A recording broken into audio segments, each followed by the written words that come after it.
Hello and welcome to Let's Crack UPSC CSE. My name is Pratik Nayak and I welcome you all on the largest YouTube platform for civil service preparation. नमस्कार दोस्तों, आप सबका स्वागत है let's crack UPSC CSE के channel के ऊपर। और हम लोग फिर से डिस्कस कर रहे थे यूपीएससी सिविल सर्विसेज को लेके जो फाउंडेशन सब्जेक्ट्स है, जहाँ पे आपके एनसीईआरटी की प्रिपरेशन होती है, वो मैं आपके साथ डिस्कस कर रहा था। पिछले 7 साल से मैं यहाँ पढ़ा रहा हूँ। बाकी आप पे जो भी नए स्टूडेंट्स यहाँ प्लेटफॉर्म के अंदर जुड़ रहे हैं, उन सबको मैं वेलकम करूंगा। मैं इनफैक्ट 7 या ऑलमोस्ट अब तो 8 साल कंप्लीट होने आया है with my experience and I been guiding students regarding the UPSC civil service preparation. मैं आपको सजेस्ट करूंगा कि आप हमारे साथ लेट्स क्रैक यूपीएससी सीएसई के ऊपर तो जुड़े हो, बट आई से कि आप हमारे साथ और भी एनहांस लर्निंग के लिए अगर आपको आना है तो you are most welcome to join us on the Unacademy Plus. In fact Unacademy Plus एक ऐसा प्लेटफॉर्म है जहां आपको live classes, structured courses, unlimited time access, test, quiz सब कुछ मिल जाता है। मेरे यहाँ पे सब्सक्रिप्शन वाले कोर्सेज चलते हैं, ये पेड कोर्सेज चलते हैं। नो डाउट आपको फीस पे करनी पड़ेगी, बट आपको ये जो पूरा लर्निंग का प्रोसेस है उसमें फायदा ये होगा कि बहुत कॉम्प्रिहेंसिव वे के अंदर प्रिपरेशन करवाऊंगा। तो वहाँ आपके प्रीलिम्स और मेंस को लेके जो भी इश्यूज चलते हैं, आंसर राइटिंग कैसे की जाती है, वो सब कुछ आपको बहुत ही कॉम्प्रिहेंसिव तरीके से हम लोग कवर कराएंगे। मेरे मॉडर्न हिस्ट्री का कोर्स ऑलमोस्ट अभी खत्म होने आया है। इसके सिवाय मेरा ऑलरेडी 1+ के ऊपर कोर्स चलता है आर्ट एंड कल्चर का। इसके साथ साथ और भी कोर्सेज आएंगे मिडीवल हिस्ट्री के ऊपर, एंशिएंट हिस्ट्री के ऊपर, और भी आपको कोर्सेज मिल जाएंगे। तो मैं आपको सजेस्ट करूंगा कि आप हमारे साथ अनअकैडमी प्लस के ऊपर जुड़िए। इंडिया के टॉप मोस्ट एजुकेटर्स की जो भी लर्निंग मेथडोलॉजी है वो भी आप अटेंड करिए, और साथों साथ एक सब्सक्रिप्शन में जितने भी सब्जेक्ट्स है आपके जनरल स्टडीज के रिलेटेड, वो सब भी आप कंटिन्यूसली देख पाओगे। तो खाली ऐसा नहीं है कि मेरे ही कोर्सेज देखना है, you can join the courses of other educators as well. तो इंडिया के टॉप मोस्ट एजुकेटर्स यहाँ पढ़ाते हैं, उन सब के क्लासेस आप देख सकते हो। एप्लीकेशन को डाउनलोड करिए प्ले स्टोर से, यूपीएससी सीएसई को अपना गोल चूज करिएगा, और उसके बाद आप जब सब्सक्रिप्शन लोगे तो आपको 2 प्रकार का ऑप्शन दिखेगा। एक मिलेगा प्लस सब्सक्रिप्शन, दूसरा मिलेगा आइकॉनिक सब्सक्रिप्शन। अब देखिए कि प्लस सब्सक्रिप्शन का फायदा क्या है कि प्लस के अंदर आपको लाइव क्लासेस, स्ट्रक्चर शेड्यूल और साथों साथ डाउट सॉल्विंग सेशन होंगे।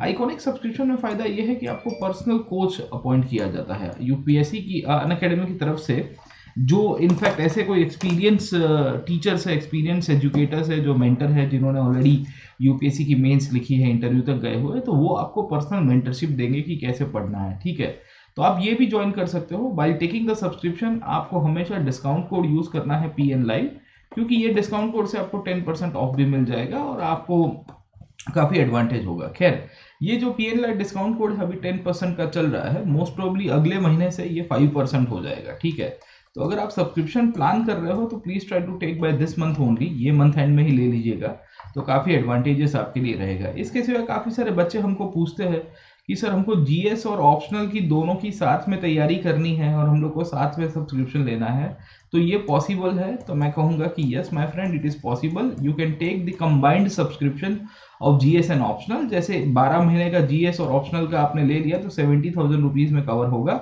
इसमें भी अगर आपने डिस्काउंट कोड यूज किया PN Live तो आपको 10% ऑफ भी मिल जाएगा। ठीक है, तो ऐसा नहीं है कि ऑप्शनल के अंदर अलग से लेने की आवश्यकता है, आप साथ में भी ले सकते हो तो ज्यादा एडवांटेज होगा। इसके सिवा अनअकैडमी आपको वीकली क्विज कंपटीशन लेके आया है, जिसे हम लोग कहते हैं अनअकैडमी कॉम्बैट। इनफैक्ट बहुत इंटरेस्टिंगली लाइव क्विज यहाँ पे होते हैं। 60 मिनट्स के अंदर 60 क्वेश्चंस आपको अटेंड करना है, और इनफैक्ट अगर आपने ये कॉम्बैट को भी यूज करना है, ये फ्री है ये प्रोग्राम, याद रखेगा। तो यहाँ पे भी आप अनलॉक कोड यूज कर सकते हो, फ्री अनलॉक कोड यूज कर सकते हो PN Live। ये भी आपको 10 इनफैक्ट है ना, टेस्ट अचीव करने में या टेस्ट के अंदर आपको पार्टिसिपेट करने में अलाउ करेगा। दूसरा फायदा ये है कि ये कॉम्बैट ऑलमोस्ट फोर्टनाइटली होते हैं, तो अभी 14 एंड 20 फरवरी को ये है कॉम्बैट, और अगर आपने अच्छा परफॉर्म किया तो आपको अनअकैडमी की तरफ से 1 मंथ का सब्सक्रिप्शन भी दिया जाएगा। ठीक है, तो you will get this subscription of 1 month from the Unacademy, तो this will be quite beneficial. आप जुड़िए हमारे साथ, बहुत ही कॉम्प्रिहेंसिव वे के अंदर आप तैयारी करिए और आपको काफ़ी एडवांटेज होगा। 12 फरवरी से अनअकैडमी में दूसरी बैचेस भी शुरू हो रही है। इंग्लिश के अंदर बैच शुरू हो रही है, हिंदी में शुरू हो रही है, और बाइलिंगुअल बैचेस भी है। तो आप कोई भी बैचेस को ज्वाइन कर सकते हो, इट्स अप टू यू। जहां बहुत डेडिकेटेड तैयारी होगी, कोर्स भी आपको बहुत कॉम्प्रिहेंसिवली कवर कराया जाएगा। खैर, हम लोग पिछले क्लास के अंदर नेशनलिज्म के बारे में डिस्कस कर रहे थे और मैं आपको नेशनलिज्म इन इंडिया के बारे में बता रहा था। ठीक है, सो पिछले क्लास अगर आपको याद होगा तो हमने इंडियन नेशनलिज्म के बारे में बहुत डिटेल के अंदर डिस्कशन किया था, और मैंने आपको ये समझाने की कोशिश की थी कि जो भारत का राष्ट्रवाद है बहुत ही अद्भुत प्रकार का राष्ट्रवाद है। ये राष्ट्रवाद की विशेष लाक्षणिकताएं थी और हमने ये समझा था कि ये राष्ट्रवाद जो है ये 20th सेंचुरी के ऊपर बहुत प्रोमिनेंस के ऊपर आता है। हमने आपको ये भी बताया था कि ये जो इंडियन नेशनलिज्म है इसी के बैकग्राउंड के अंदर गांधी जी की एंट्री बहुत ही मैटर करती है, क्योंकि गांधी जी ने बेसिकली इंडियन नेशनलिज्म को यूनिफाई किया है ना। तो वी सॉ दैट इंडिया के अंदर भी एक एंटी कॉलोनियल मूवमेंट की शुरुआत होती है। ये जो एंटी कॉलोनियल मूवमेंट के अंदर हमको पता चलता है कि भारत के अंदर बहुत सारे अलग अलग ग्रुपिंग्स हुआ करते थे जो उस समय के अंदर छोटे मोटे आंदोलन करते थे। जैसे मैंने आपको पिछले क्लास के अंदर बताया था कि जब कांग्रेस की स्थापना हुई दोस्तों, तो कांग्रेस को दो भागों के अंदर बांटा गया था। एक भाग जिसे हम लोग कहते हैं मॉडरेट्स, और मॉडरेट्स के साथ साथ दूसरा भाग था जिसे हम लोग क्या कहेंगे दोस्तों, एक्सट्रीमिस्ट, है ना। तो इन द प्रीवियस सेशन मैंने आपको ये मॉडरेट्स और एक्सट्रीमिस्ट कौन है इसके बारे में ऑलरेडी डिटेल में डिस्कशन की थी और आपको ये समझाने की कोशिश की थी कि ये मॉडरेट्स और एक्सट्रीमिस्ट के बीच में बहुत सारा आइडियोलॉजिकल कन्फ्लिक्ट था। खैर, इसके साथ साथ हमको पता चलता है कि इसी समय के अंदर भारत में रिवॉल्यूशनरी एक्टिविज्म की भी शुरुआत हुई थी, रिवॉल्यूशनरी हीरोइज्म की भी शुरुआत हुई थी। क्रांतिकारी लोग थे जो शौर्यता दिखा के ब्रिटिशर्स को उठाने की या उसको भारत के अंदर से भगाने की बात कर रहे थे। पर घुमा फिरा के हमको पता चलता है कि इन सब लोगों की अपनी विचारधारा कहीं ना कहीं अलग हो रही थी, डिफरेंसेस थे, और गांधी जी ने इन सब ग्रुप्स को कहा कि हम लोग एक होंगे तो ज्यादा ठीक रहेगा। खैर, 20th सेंचुरी के अंदर जब हम लोग नेशनल मूवमेंट की बात करेंगे तो गांधी के एंट्री के साथ ही बातें शुरू होती है। और मैंने आपको पिछले क्लास के अंदर फर्स्ट वर्ल्ड वॉर का जो बैकग्राउंड था उसके समय पे जो आंदोलन हो रहे थे उसके बारे में बताया था। इनफैक्ट मैंने आपको ये बताया था कि वर्ल्ड वॉर 1 का शुरुआत होना और इंडियन नेशनलिज्म के लिए बहुत ही अपॉर्चुनिटी होती है साहब, है ना, क्योंकि वर्ल्ड वॉर की जो इफेक्ट थी वो पूरे भारत को पूरी तरह से डिस्ट्रॉय करेगी। तो वर्ल्ड वॉर 1 इम्पैक्ट करता है इंडियन नेशनलिज्म को। हमेशा याद रखेगा कि जो पहला विश्व युद्ध है जिसने पूरी तरह से भारतीय राष्ट्रवाद को बहुत बड़ी असर पहुंचाई है, और ये जो असर की जब हम लोग बात करते हैं तो उसमें हमको पता चलता है कि भारत के जो लोग थे उनको मोटिवेट किया है, क्योंकि वर्ल्ड वॉर 1 के कारण आपका इन्फ्लेशन बहुत हो रहा था साहब, है ना, बहुत बड़ी मात्रा में प्राइजेस बढ़ रहे थे, गवर्नमेंट बहुत ही रिप्रेसिव हो गई थी। तो रिप्रेशन बाय द गवर्नमेंट बहुत प्रोमिनेंट इशू उस टाइम पे उभर के आया था। ऊपर से अगर आपको थोड़ा बहुत याद होगा तो हमको कंपलसरी वॉर के अंदर पार्टिसिपेट करवाया जा रहा था, कंपलसरी पार्टिसिपेशन इंडियंस का हुआ था। और ये कंपलसरी पार्टिसिपेशन के अंतर्गत मैंने आपको ये समझाने की कोशिश की थी कि भारत के गांव-गांव के अंदर से इन लोग ने लोगों को आर्मी के अंदर भर्ती करने के लिए बहुत बड़ा प्रेशर क्रिएट किया था। तो ये जो सिचुएशन क्रिएट हुई थी दोस्तों, उसके कारण भारत का राष्ट्रवाद बहुत बढ़ा। ये जो इंडियन नेशनलिज्म बहुत बड़ी मात्रा में बढ़ता है, इसी के बैकग्राउंड के अंदर मैंने आपको बताया कि भारत के लोग काफी नाराज थे, उन्होंने बहुत सारे आंदोलन किए थे साहब, है ना। तो ये सब कंडीशंस में जब बहुत बड़े बड़े आंदोलन हुए तो वहां पे ही फिर गांधी जी आएंगे और गांधी जी ने लोगों को सत्याग्रह का आसरा दिया। लोगों को गांधी जी ने कहा कि अगर हमको कुछ करना है तो सत्य के मार्ग के ऊपर करेंगे तो ज्यादा ठीक रहेगा। हमने आपको ये भी बताया था कि गांधी जी 1915 के अंदर इंडिया के अंदर आएंगे साहब, 9 जनवरी 1915 के दिन। इसी को ही प्रवासी भारतीय दिवस के रूप में भी हम लोग आज की तारीख में याद करते हैं। We celebrate this day as a Pravasi Bharatiya day. और गांधी जी ने सत्याग्रह जब किया तो भारत में ये जो वर्ल्ड वॉर चल रहा था उस टाइम पे 3 बड़े बड़े सत्याग्रह करते हैं। चंपारण सत्याग्रह करते हैं, दूसरा खेड़ा करते हैं और तीसरा अहमदाबाद करते हैं, है ना। तो we have discuss the 3 satyagraha, the Champaran, Ahmedabad and the Kheda satyagraha. और मैंने आपको इसका जो सिग्निफिकेंस है वो भी बताया था। जैसे चंपारण जो था वो पीजेंट का इशू था, हमने डिस्कस किया था साहब, ठीक है। अहमदाबाद की जो और पीजेंट के अंदर जो आपकी प्लांटेशन एग्रीकल्चर है उसके साथ जुड़ा हुआ इशू आपको दिखेगा साहब, है ना। फिर हम लोग अहमदाबाद की बात करेंगे तो मिल वर्कर्स का इशू था, मिल वर्कर्स को सैलरी का लेके जो इश्यूज था उसका आपको पॉइंट दिखेगा। और खेड़ा के अंदर हमको पीजेंट का इशू दिखेगा, पर पीजेंट में प्लांटेशन सेक्टर का इशू नहीं था, वो आपके रेवेन्यू रिलेटेड इशू था साहब, है ना। तो आपके यहाँ पे जो पीजेंट से यहाँ पे सालाना रेवेन्यू ली जाती थी on the basis of production, उसके ऊपर का इशू था। खैर, इन तीनों के कारण बहुत बड़े सत्याग्रह हुए। गांधी जी ने सत्याग्रह की व्याख्या क्या है वो भी बताई थी। और सत्याग्रह गांधी जी के लिए एक बहुत बड़ी टर्म होती है, जहां गांधी कहते हैं कि नॉन वायलेंस तरीके से हम लोग सब कुछ करेंगे साहब, ठीक है। उसके बाद हमने आपको पिछले क्लास में बताया था कि 1919 तक आते आते भारतीय जो राज्य व्यवस्था है उसके अंदर एक बहुत बड़ा इंपैक्ट पड़ता है और एक कानून व्यवस्था भारत के अंदर लागू की जाती है जिसका नाम था रॉलेट एक्ट। तो इन द प्रीवियस सेशन मैंने आपको ये सब कुछ बताया था कि ये जो रॉलेट एक्ट है उसके अंदर क्या क्या घटनाएं होती है और ये रॉलेट एक्ट के द्वारा किस तरह से भारत के लोगों का गला दबाने की बात की जाएगी।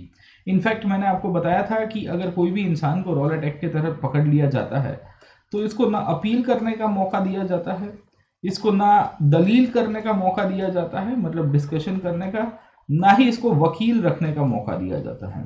तो इसके कारण ये स्लोगन भी बहुत पॉपुलराइज हुआ कि जहां भारत के लोगों ने कहा कि नो वकील, नो अपील, नो दलील के बेसिस के ऊपर इंडियंस का जो शोषण हो रहा है उसका विरोध किया जाएगा। गांधी जी कहते हैं कि मैं इसके सामने बहुत बड़ा सत्याग्रह करूंगा, और गांधी ने ही बेसिकली क्या किया साहब, रॉलेट सत्याग्रह की शुरुआत की साहब, है ना। तो गांधी जी ने एक बॉडी बनाई थी जिसका नाम था सत्याग्रह सभा। ये सत्याग्रह सभा के कार्यकर्ताओं को कहा कि हम लोग ये रॉलेट एक्ट का विरोध करेंगे, और उसके बाद एक बहुत बड़ी घटना होती है रॉलेट सत्याग्रह के समय पे ही। तो इन द प्रीवियस सेशन मैं आपको बताया था कि ये जो रॉलेट एक्ट था जिसमें पूरे भारत के अंदर सत्याग्रह करने की बात हुई थी, पर 13 अप्रैल के दिन ये रॉलेट सत्याग्रह के अंदर ही इनफैक्ट जलियांवाला बाग की जो हिंसा हुई, उसके बाद गांधी जी को लगा कि ये गलत हो रहा है और गांधी जी ने उसको पूरी तरह से स्टॉप कर दिया। खैर, उसके बाद बहुत बड़ी मात्रा में हिंसा भी हुई, बहुत लोगों को परेशान किया गया, सरकार के द्वारा बहुत सारा शोषण भी होता है, ठीक है। अब हम लोग थोड़ा आगे चलते हैं और समझने की कोशिश करते हैं कि 1918-19 में या 1919-20 के अंदर भारत के अंदर अब आगे क्या होगा साहब, है ना। क्योंकि रॉलेट का सत्याग्रह तो खत्म हो गया। आप समझने की कोशिश करिए, जो इंडियन नेशनल मूवमेंट को थोड़ा टाइमलाइन से आपको समझाता हूँ तो आपको ज्यादा समझ में आएगा कि जब हम लोग इंडियन नेशनल मूवमेंट को पूरी तरह से एक थीमेटिक पर्सपेक्टिव से देखते हैं तो हमको पता चलता है कि 1915 में गांधी जी का आगमन हुआ साहब। अब जब गांधी भारत में आए थे ना, तब उस टाइम पे एक बहुत बड़ा आंदोलन हो रहा था या विद्रोह होने की शुरुआत हुई थी जिसका नाम था गदर रिवॉल्ट साहब, है ना, गदर मूवमेंट के रूप में पहचानते हैं। खैर, आपकी किताबों में नहीं दिया है पर मैं नहीं जाऊंगा उसके अंदर से, पर ये आप याद रखिएगा साहब, ठीक है। उसके बाद गांधी जी ने 1916 के अंदर कुछ नहीं किया, पर भारत में 1916 में एक आंदोलन हुआ था जिसका नाम था होम रूल मूवमेंट, ठीक है। तो ये हमारे लिए बहुत प्रोमिनेंट होता है। उसके बाद 1917 और 18 के अंदर जब हम लोग बात करेंगे, ये जो पीरियड था, यहाँ पे ही हमको ये ट्राइंगल दिखेगा, चंपारण, अहमदाबाद और खेड़ा का, जहां तीन बड़े बड़े आपके आंदोलन होंगे साहब। अब 1919 तक आते आते मैंने आपको बताया कि भारत के अंदर रॉलेट का जो कानून पास किया गया था, ये रॉलेट एक्ट और इसके बेसिस के ऊपर जो सत्याग्रह हुआ, ये सत्याग्रह को सफलता नहीं मिलती है। We do not get the desired outcome of the Rowlatt satyagraha. क्यों नहीं मिलता है? क्योंकि हमको पता चलता है कि ये जो समय व्यवस्था थी, जो कंडीशंस क्रिएट की गई थी, लोग तैयार नहीं थे, और बेसिकली जो ब्रिटिशर्स ने जलियांवाला बाग के अंदर किया वो बहुत बड़ी गलती हो गई थी। इनफैक्ट गांधी जी ने इसको हिमालयन ब्लंडर कहा था। गांधी जी ने क्या कहा था? It was an example of Himalayan blunder. Himalayan blunder का मतलब क्या है दोस्तों, कि ये जो परिस्थिति का जन्म हुआ है ये मेरे कारण हुआ है, क्योंकि मुझे समझ में नहीं आया कि इसका विरोध कैसे करना चाहिए। मैंने लोगों को कहा कि हम लोग इसको रास्ते में आके इसका विरोध करेंगे, और इसका परिणाम बहुत ही दुखद आया, बहुत ही खराब परिणाम हमको मिलता है। खैर, 1919 का समय आगे गया। अब जब आप समझोगे तो ये जो कंडीशन हो रही है, तब व्हाट नेक्स्ट का कंसेप्ट आता है। व्हाट नेक्स्ट का मतलब है कि आगे क्या होगा साहब, है ना। अब 1919 से लेके 1920 का जो भारत है, ये बहुत ही चेंजिंग पीरियड चल रहा था। क्यों? क्योंकि अगर आप इसका बैकग्राउंड थोड़ा बहुत पता होगा तो 1914 से लेके 1918 का जो पीरियड है, ये पीरियड के दौरान वर्ल्ड वॉर 1 खत्म हुआ था साहब, है ना। तो वर्ल्ड वॉर 1 खत्म हुआ था, इसमें दो प्रकार की पार्टीज थी, अगर आपको याद होगा तो। एक थी आपकी इंग्लैंड के साथ साथ फ्रांस के साथ साथ यूएसए जैसी ताकतें हुआ करती थी। दूसरी साइड के ऊपर जब हम लोग समझते हैं तो 1918 के पीरियड के अंदर ही, in the 1918 period only, we get the political forces in the form of the Germany, we get the political forces in the form of Austria, Hungary and also the Ottoman Empire, जैसे हम लोग Turkey के रूप में पहचानते हैं आज की तारीख में, है ना। तो कहानी क्या है दोस्तों, हमको पता चलता है कि 1918 में जो वर्ल्ड वॉर खत्म हुआ उसमें टर्की हार गया था, ठीक है, टर्की लॉस्ट। और टर्की जब हार गया था तो बहुत सारा पॉलिटिकल इशू तो हुआ था, बट हम लोग को पता चलता है कि इसकी इम्पैक्ट पूरे विश्व के अंदर होगी सब। अब ऐसा तो क्या हो गया था कि टर्की हार गया था, तो Turkey was part of the Ottoman Empire. अब आपको थोड़ा बहुत मिडिवल वर्ल्ड के अंदर लेके जाना चाहूंगा। ऑटोमन एम्पायर एक बहुत ही प्रोमिनेंट साम्राज्य हुआ करता था जिसने 1453 में सत्ता हासिल की थी साहब। अगर आपको पता होगा तो वर्ल्ड हिस्ट्री के साथ और मॉडर्न हिस्ट्री के साथ एक जगह का जोड़ा गया है जिसे हम लोग कहते हैं कॉन्स्टेंटिनोपोल। ये कॉन्स्टेंटिनोपोल वही जगह है दोस्तों जहां पे हमको पता चलता है, we come to know that there was a huge political power coming to this region साहब। ये आज का मॉडर्न डे इस्तांबुल के रूप में हम लोग कह सकते हैं। इसको ब्लॉक किया गया था ऑटोमन टर्क्स के द्वारा साहब, है ना। और इसी के बाद से इन्होंने अपना साम्राज्य बनाया। 1453 से अगर आप देखोगे तो 1918 तक इनका साम्राज्य रहेगा। मतलब one of the biggest and oldest empire हम लोग कह सकते हैं मॉडर्न वर्ल्ड हिस्ट्री के साथ जुड़ा हुआ। बिगेस्ट एंड ओल्डेस्ट इसके लिए क्योंकि बहुत ही पुराना भी था साहब, ये 14वीं 15वीं शताब्दी के अंदर बना हुआ था और बहुत बड़ा साम्राज्य था साहब। अब कहानी ये है कि ये जो ऑटोमन एम्पायर है ये हार गया है ना, it lost in the world war one साहब। अब वर्ल्ड वॉर वन के अंदर ऑटोमन एम्पायर हार गया तो इसकी असर कहाँ पड़ेगी आप समझने की कोशिश करिए। तो ये जो ऑटोमन एम्पायर था इसके जो राजा हुआ करते थे, इसके जो रूलर हुआ करते थे, इनको टाइटल मिलता था खलीफा का साहब। गेटिंग माय पॉइंट है ना। ये खलीफा की कहानी ये है कि ये जो खलीफा महाशय है he was considered as the ruler of the Turkey and also ruler of the Islamic world. मतलब आप देखोगे तो इस्लामिक वर्ल्ड के अंदर जो भी इस्लामिक शासन है या इस्लामिक देश है जहाँ मुस्लिम बहुमती रहती है, उनके ये स्पिरिचुअल रूलर भी हुआ करते थे। स्पिरिचुअल का मतलब है कि भाई इनके यहाँ पे एक सत्ता थी, ऐसे कहते हैं कि इस्लाम धर्म की रक्षा ये बंदा करेगा साहब। गेटिंग माय पॉइंट है ना।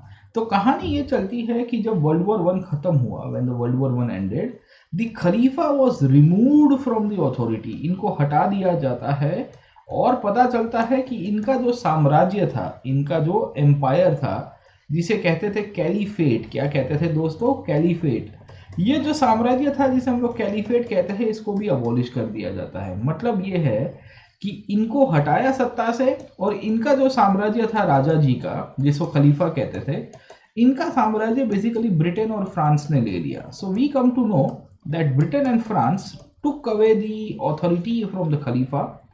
ही took away, Britain and France took away the power from the Khalifa. उनसे सत्ता भी ले ली, उनसे पावर, सब कुछ छीन लिया साहब। तो ये जो सिचुएशन क्रिएट हुई है साहब, इसके कारण भारत के मुसलमान और दुनिया भर के मुसलमान सब लोग नाराज थे। इंडिया की बात करेंगे तो जो इंडियन मुस्लिम्स उस टाइम पे थे, ये इंडियन मुस्लिम्स इवेंचुअली इसका प्रोटेस्ट करेंगे। तो इसमें आपको मेनली अगर आप देखोगे तो दो ब्रदर्स का नाम दिखेगा, अली बंधु साहब है, अली ब्रदर्स का नाम आपको मिलेगा साहब, ठीक है। मौलाना मोहम्मद अली एंड शौकत अली के रूप में हम लोग पहचानते हैं। ये के साथ साथ सैयद बारी जैसे लोग भी थे आपके, फिर over a period of time Maulana Abul Kalam Azad जैसे लीडर भी उभर के आए। सब लोग ने प्रोटेस्ट किया कि ये जो खलीफा है, ये खलीफा हमारे गुरु के समान है, ही इज आवर लीडर, इसको आप नहीं हटा सकते। तो ये जो अली बंधु और इसके साथ साथ जो मुस्लिम पॉपुलेशन जो थी, उन लोग ने प्रोटेस्ट किया। वहां से एक आंदोलन की शुरुआत हुई जिसे हम लोग कहते हैं खिलाफत मूवमेंट साहब, समझे आप लोग, ठीक है ना। तो 1919-1920 का जो समय है ट्रांजिशन पीरियड के दौरान, वहां पे मुस्लिम समाज के द्वारा एक आंदोलन की शुरुआत होती है जिसका नाम था खिलाफत मूवमेंट साहब, है ना। खलीफा को वापिस लेके आओ, खलीफा के साथ जो अन्याय हुआ है उसके सामने आवाज उठाने का आंदोलन, उसी को ही खिलाफत कहा गया, समझे आप लोग, ठीक है। So we see that the Khilafat movement was of an outcome of removing the Khalifa from authority. अब आप समझने की कोशिश करिए कि ये जो खलीफा है इनको हटाया गया है। भारत के मुसलमान खिलाफत आंदोलन को एक प्रोटेस्ट के रूप में मास मूवमेंट बनाने की कोशिश करते हैं। मास मूवमेंट का मतलब है कि इसके अंदर और भी लोगों को समावेश करने की कोशिश करेंगे। प्रॉब्लम ये था कि ये मास मूवमेंट पूरी तरह से नहीं बन सकता था क्योंकि खाली और खाली मुस्लिम कम्युनिटी के साथ ही जुड़ा हुआ था साहब, है ना। तो हिंदू कम्युनिटी के साथ तो ये खलीफा का कोई लेना देना नहीं था, या भारत के और कोई संप्रदाय के साथ, समझे कि नहीं समझे। तो ये लोग अपना आंदोलन तो कर रहे थे, द खलीफा को सपोर्ट करने वाले जो लोग हैं they are protesting on their own. ऐसा भी नहीं था कि ये प्रोटेस्ट नहीं कर रहे।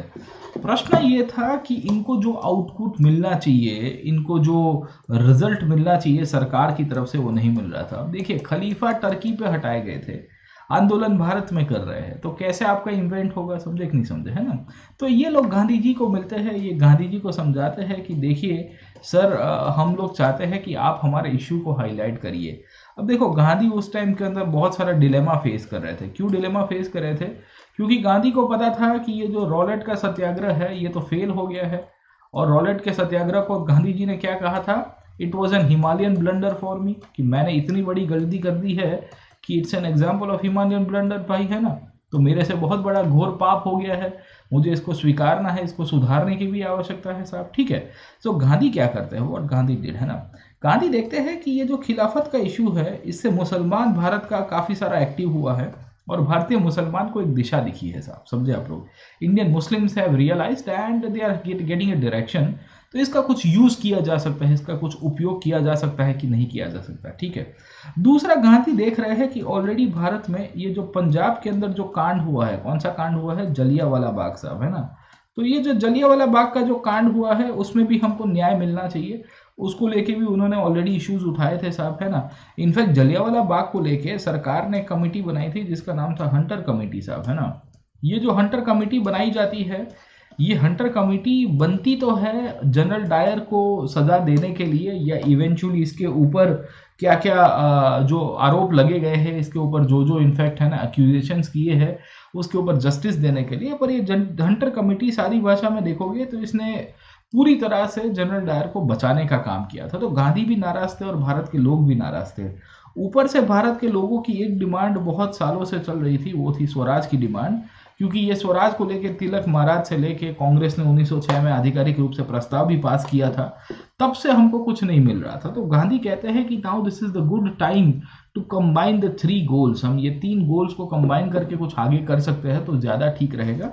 और इसी के बेसिस के ऊपर खिलाफत के साथ साथ पंजाब में जलियांवाला बाग और तीसरा स्वराज का इशू, इन तीनों के तीनों इश्यूज को गांधी जी ने इकट्ठा किया और सरकार को समझाया, सरकार को वार्न किया और कहा कि अगर आपने हमको ये 3 मुद्दे के ऊपर न्याय नहीं दिया तो मैं आपके सामने एक नया आंदोलन की शुरुआत करूंगा जिसका नाम था नॉन कोऑपरेशन, समझे आप लोग, ठीक है ना। तो हमको जो कहानी मिलती है वो यहाँ से मिलेगी जिसे हम लोग कहते हैं नॉन कोऑपरेशन मूवमेंट। ये जो नॉन कोऑपरेशन मूवमेंट है, it is an outcome of the 3 issues and the long pending issues which were raised by the Indians, है ना। नॉन कोऑपरेशन मूवमेंट को जब हम लोग देखते हैं तो हमको पता होना चाहिए कि नॉन कोऑपरेशन मूवमेंट अलग से नहीं देखना है, हमको ये खिलाफत इश्यू के साथ देखना है, क्योंकि खलीफा के जो पावर थे वो लेने की बात की गई थी, उसके साथ बहुत गलत प्रकार की ट्रीटी साइन की जाती है। इनफैक्ट 1919-20 के अंदर ये जो खिलाफत के जो लीडर्स थे या खलीफा जो थे टर्की के अंदर, उनके साथ एक ट्रीटी होती है जिसका नाम था ट्रीटी ऑफ सीवरेज साहब, है ना, याद रखिएगा। ये ट्रीटी ऑफ सीवरेज के द्वारा इवेंचुअली टर्की को पूरी तरह से डिसमेंबर कर दिया गया था, इसके जो भी एम्पायर है, इसके अथॉरिटी है, सब कुछ ले लिए गए थे, ठीक है।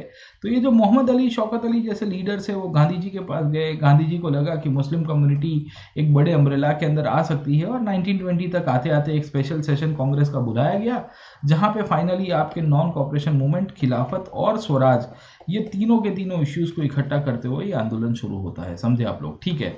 So we see that the non cooperation movement जो है, ये नॉन कोऑपरेशन मूवमेंट पूरी तरह से अब यहाँ से आगे चलेगा and over a period of time ये नॉन कोऑपरेशन मूवमेंट काफी प्रोमिनेंस के ऊपर भी आएगा। अब सवाल ये आता है कि नॉन कोऑपरेशन क्यों करना है, why Gandhi opted for the non cooperation. पहला क्वेश्चन तो ये होता है वाई नॉन कोऑपरेशन। दूसरा क्वेश्चन होता है व्हाट इज नॉन कोऑपरेशन साहब, है ना। तो आप देखेंगे इसको हम लोग, आप सारी भाषा में देखोगे तो आपको हिंदी के अंदर दिखेगा असहयोग साहब, है ना। So will use this word असहयोग या असहकार आंदोलन साहब, है ना। आप हमारे साथ सहकारी नहीं कर रहे हैं, you are not cooperating with us साहब, ठीक है ना।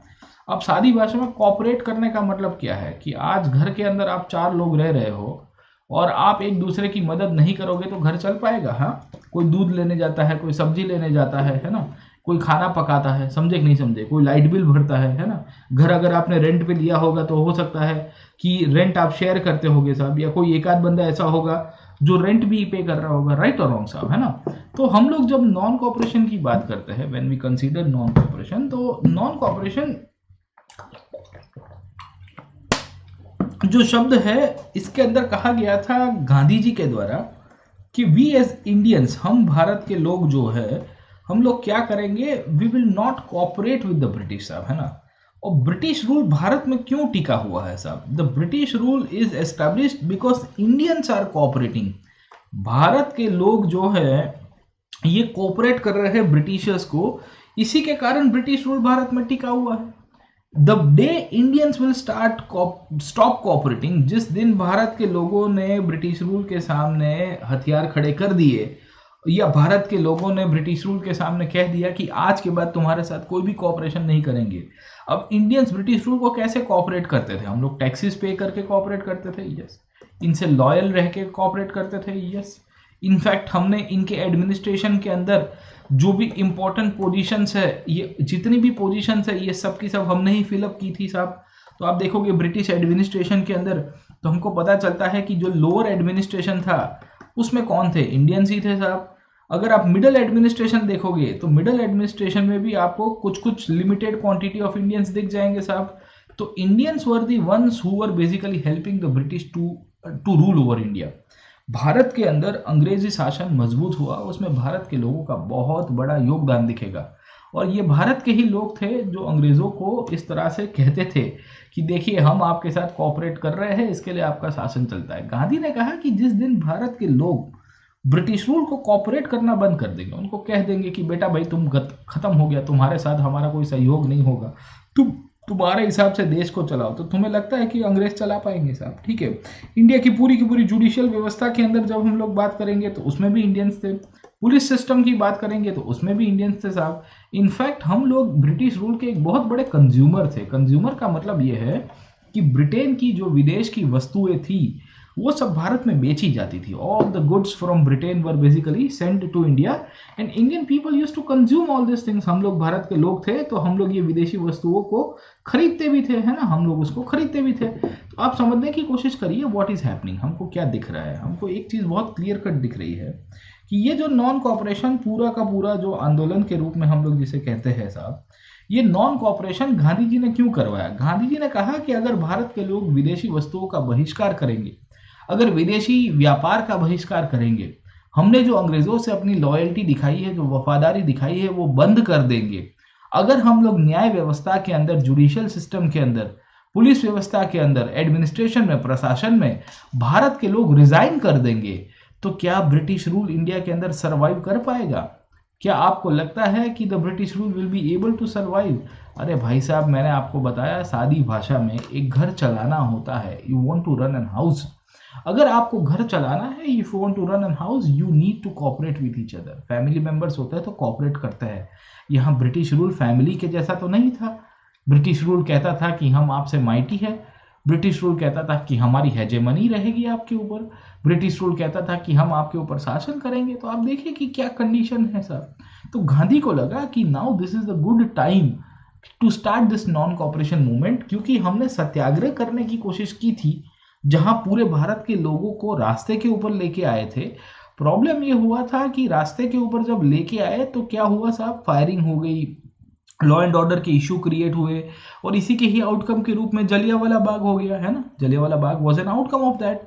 तो गांधी बहुत ही प्रोमिनेंटली इनफैक्ट लोगों को समझाता है कि देखिए ब्रिटिश रूल इंडिया में एस्टैब्लिश हुआ है, ये इसके पीछे का मुख्य कारण जो है वो इंडियंस का कॉपरेशन है।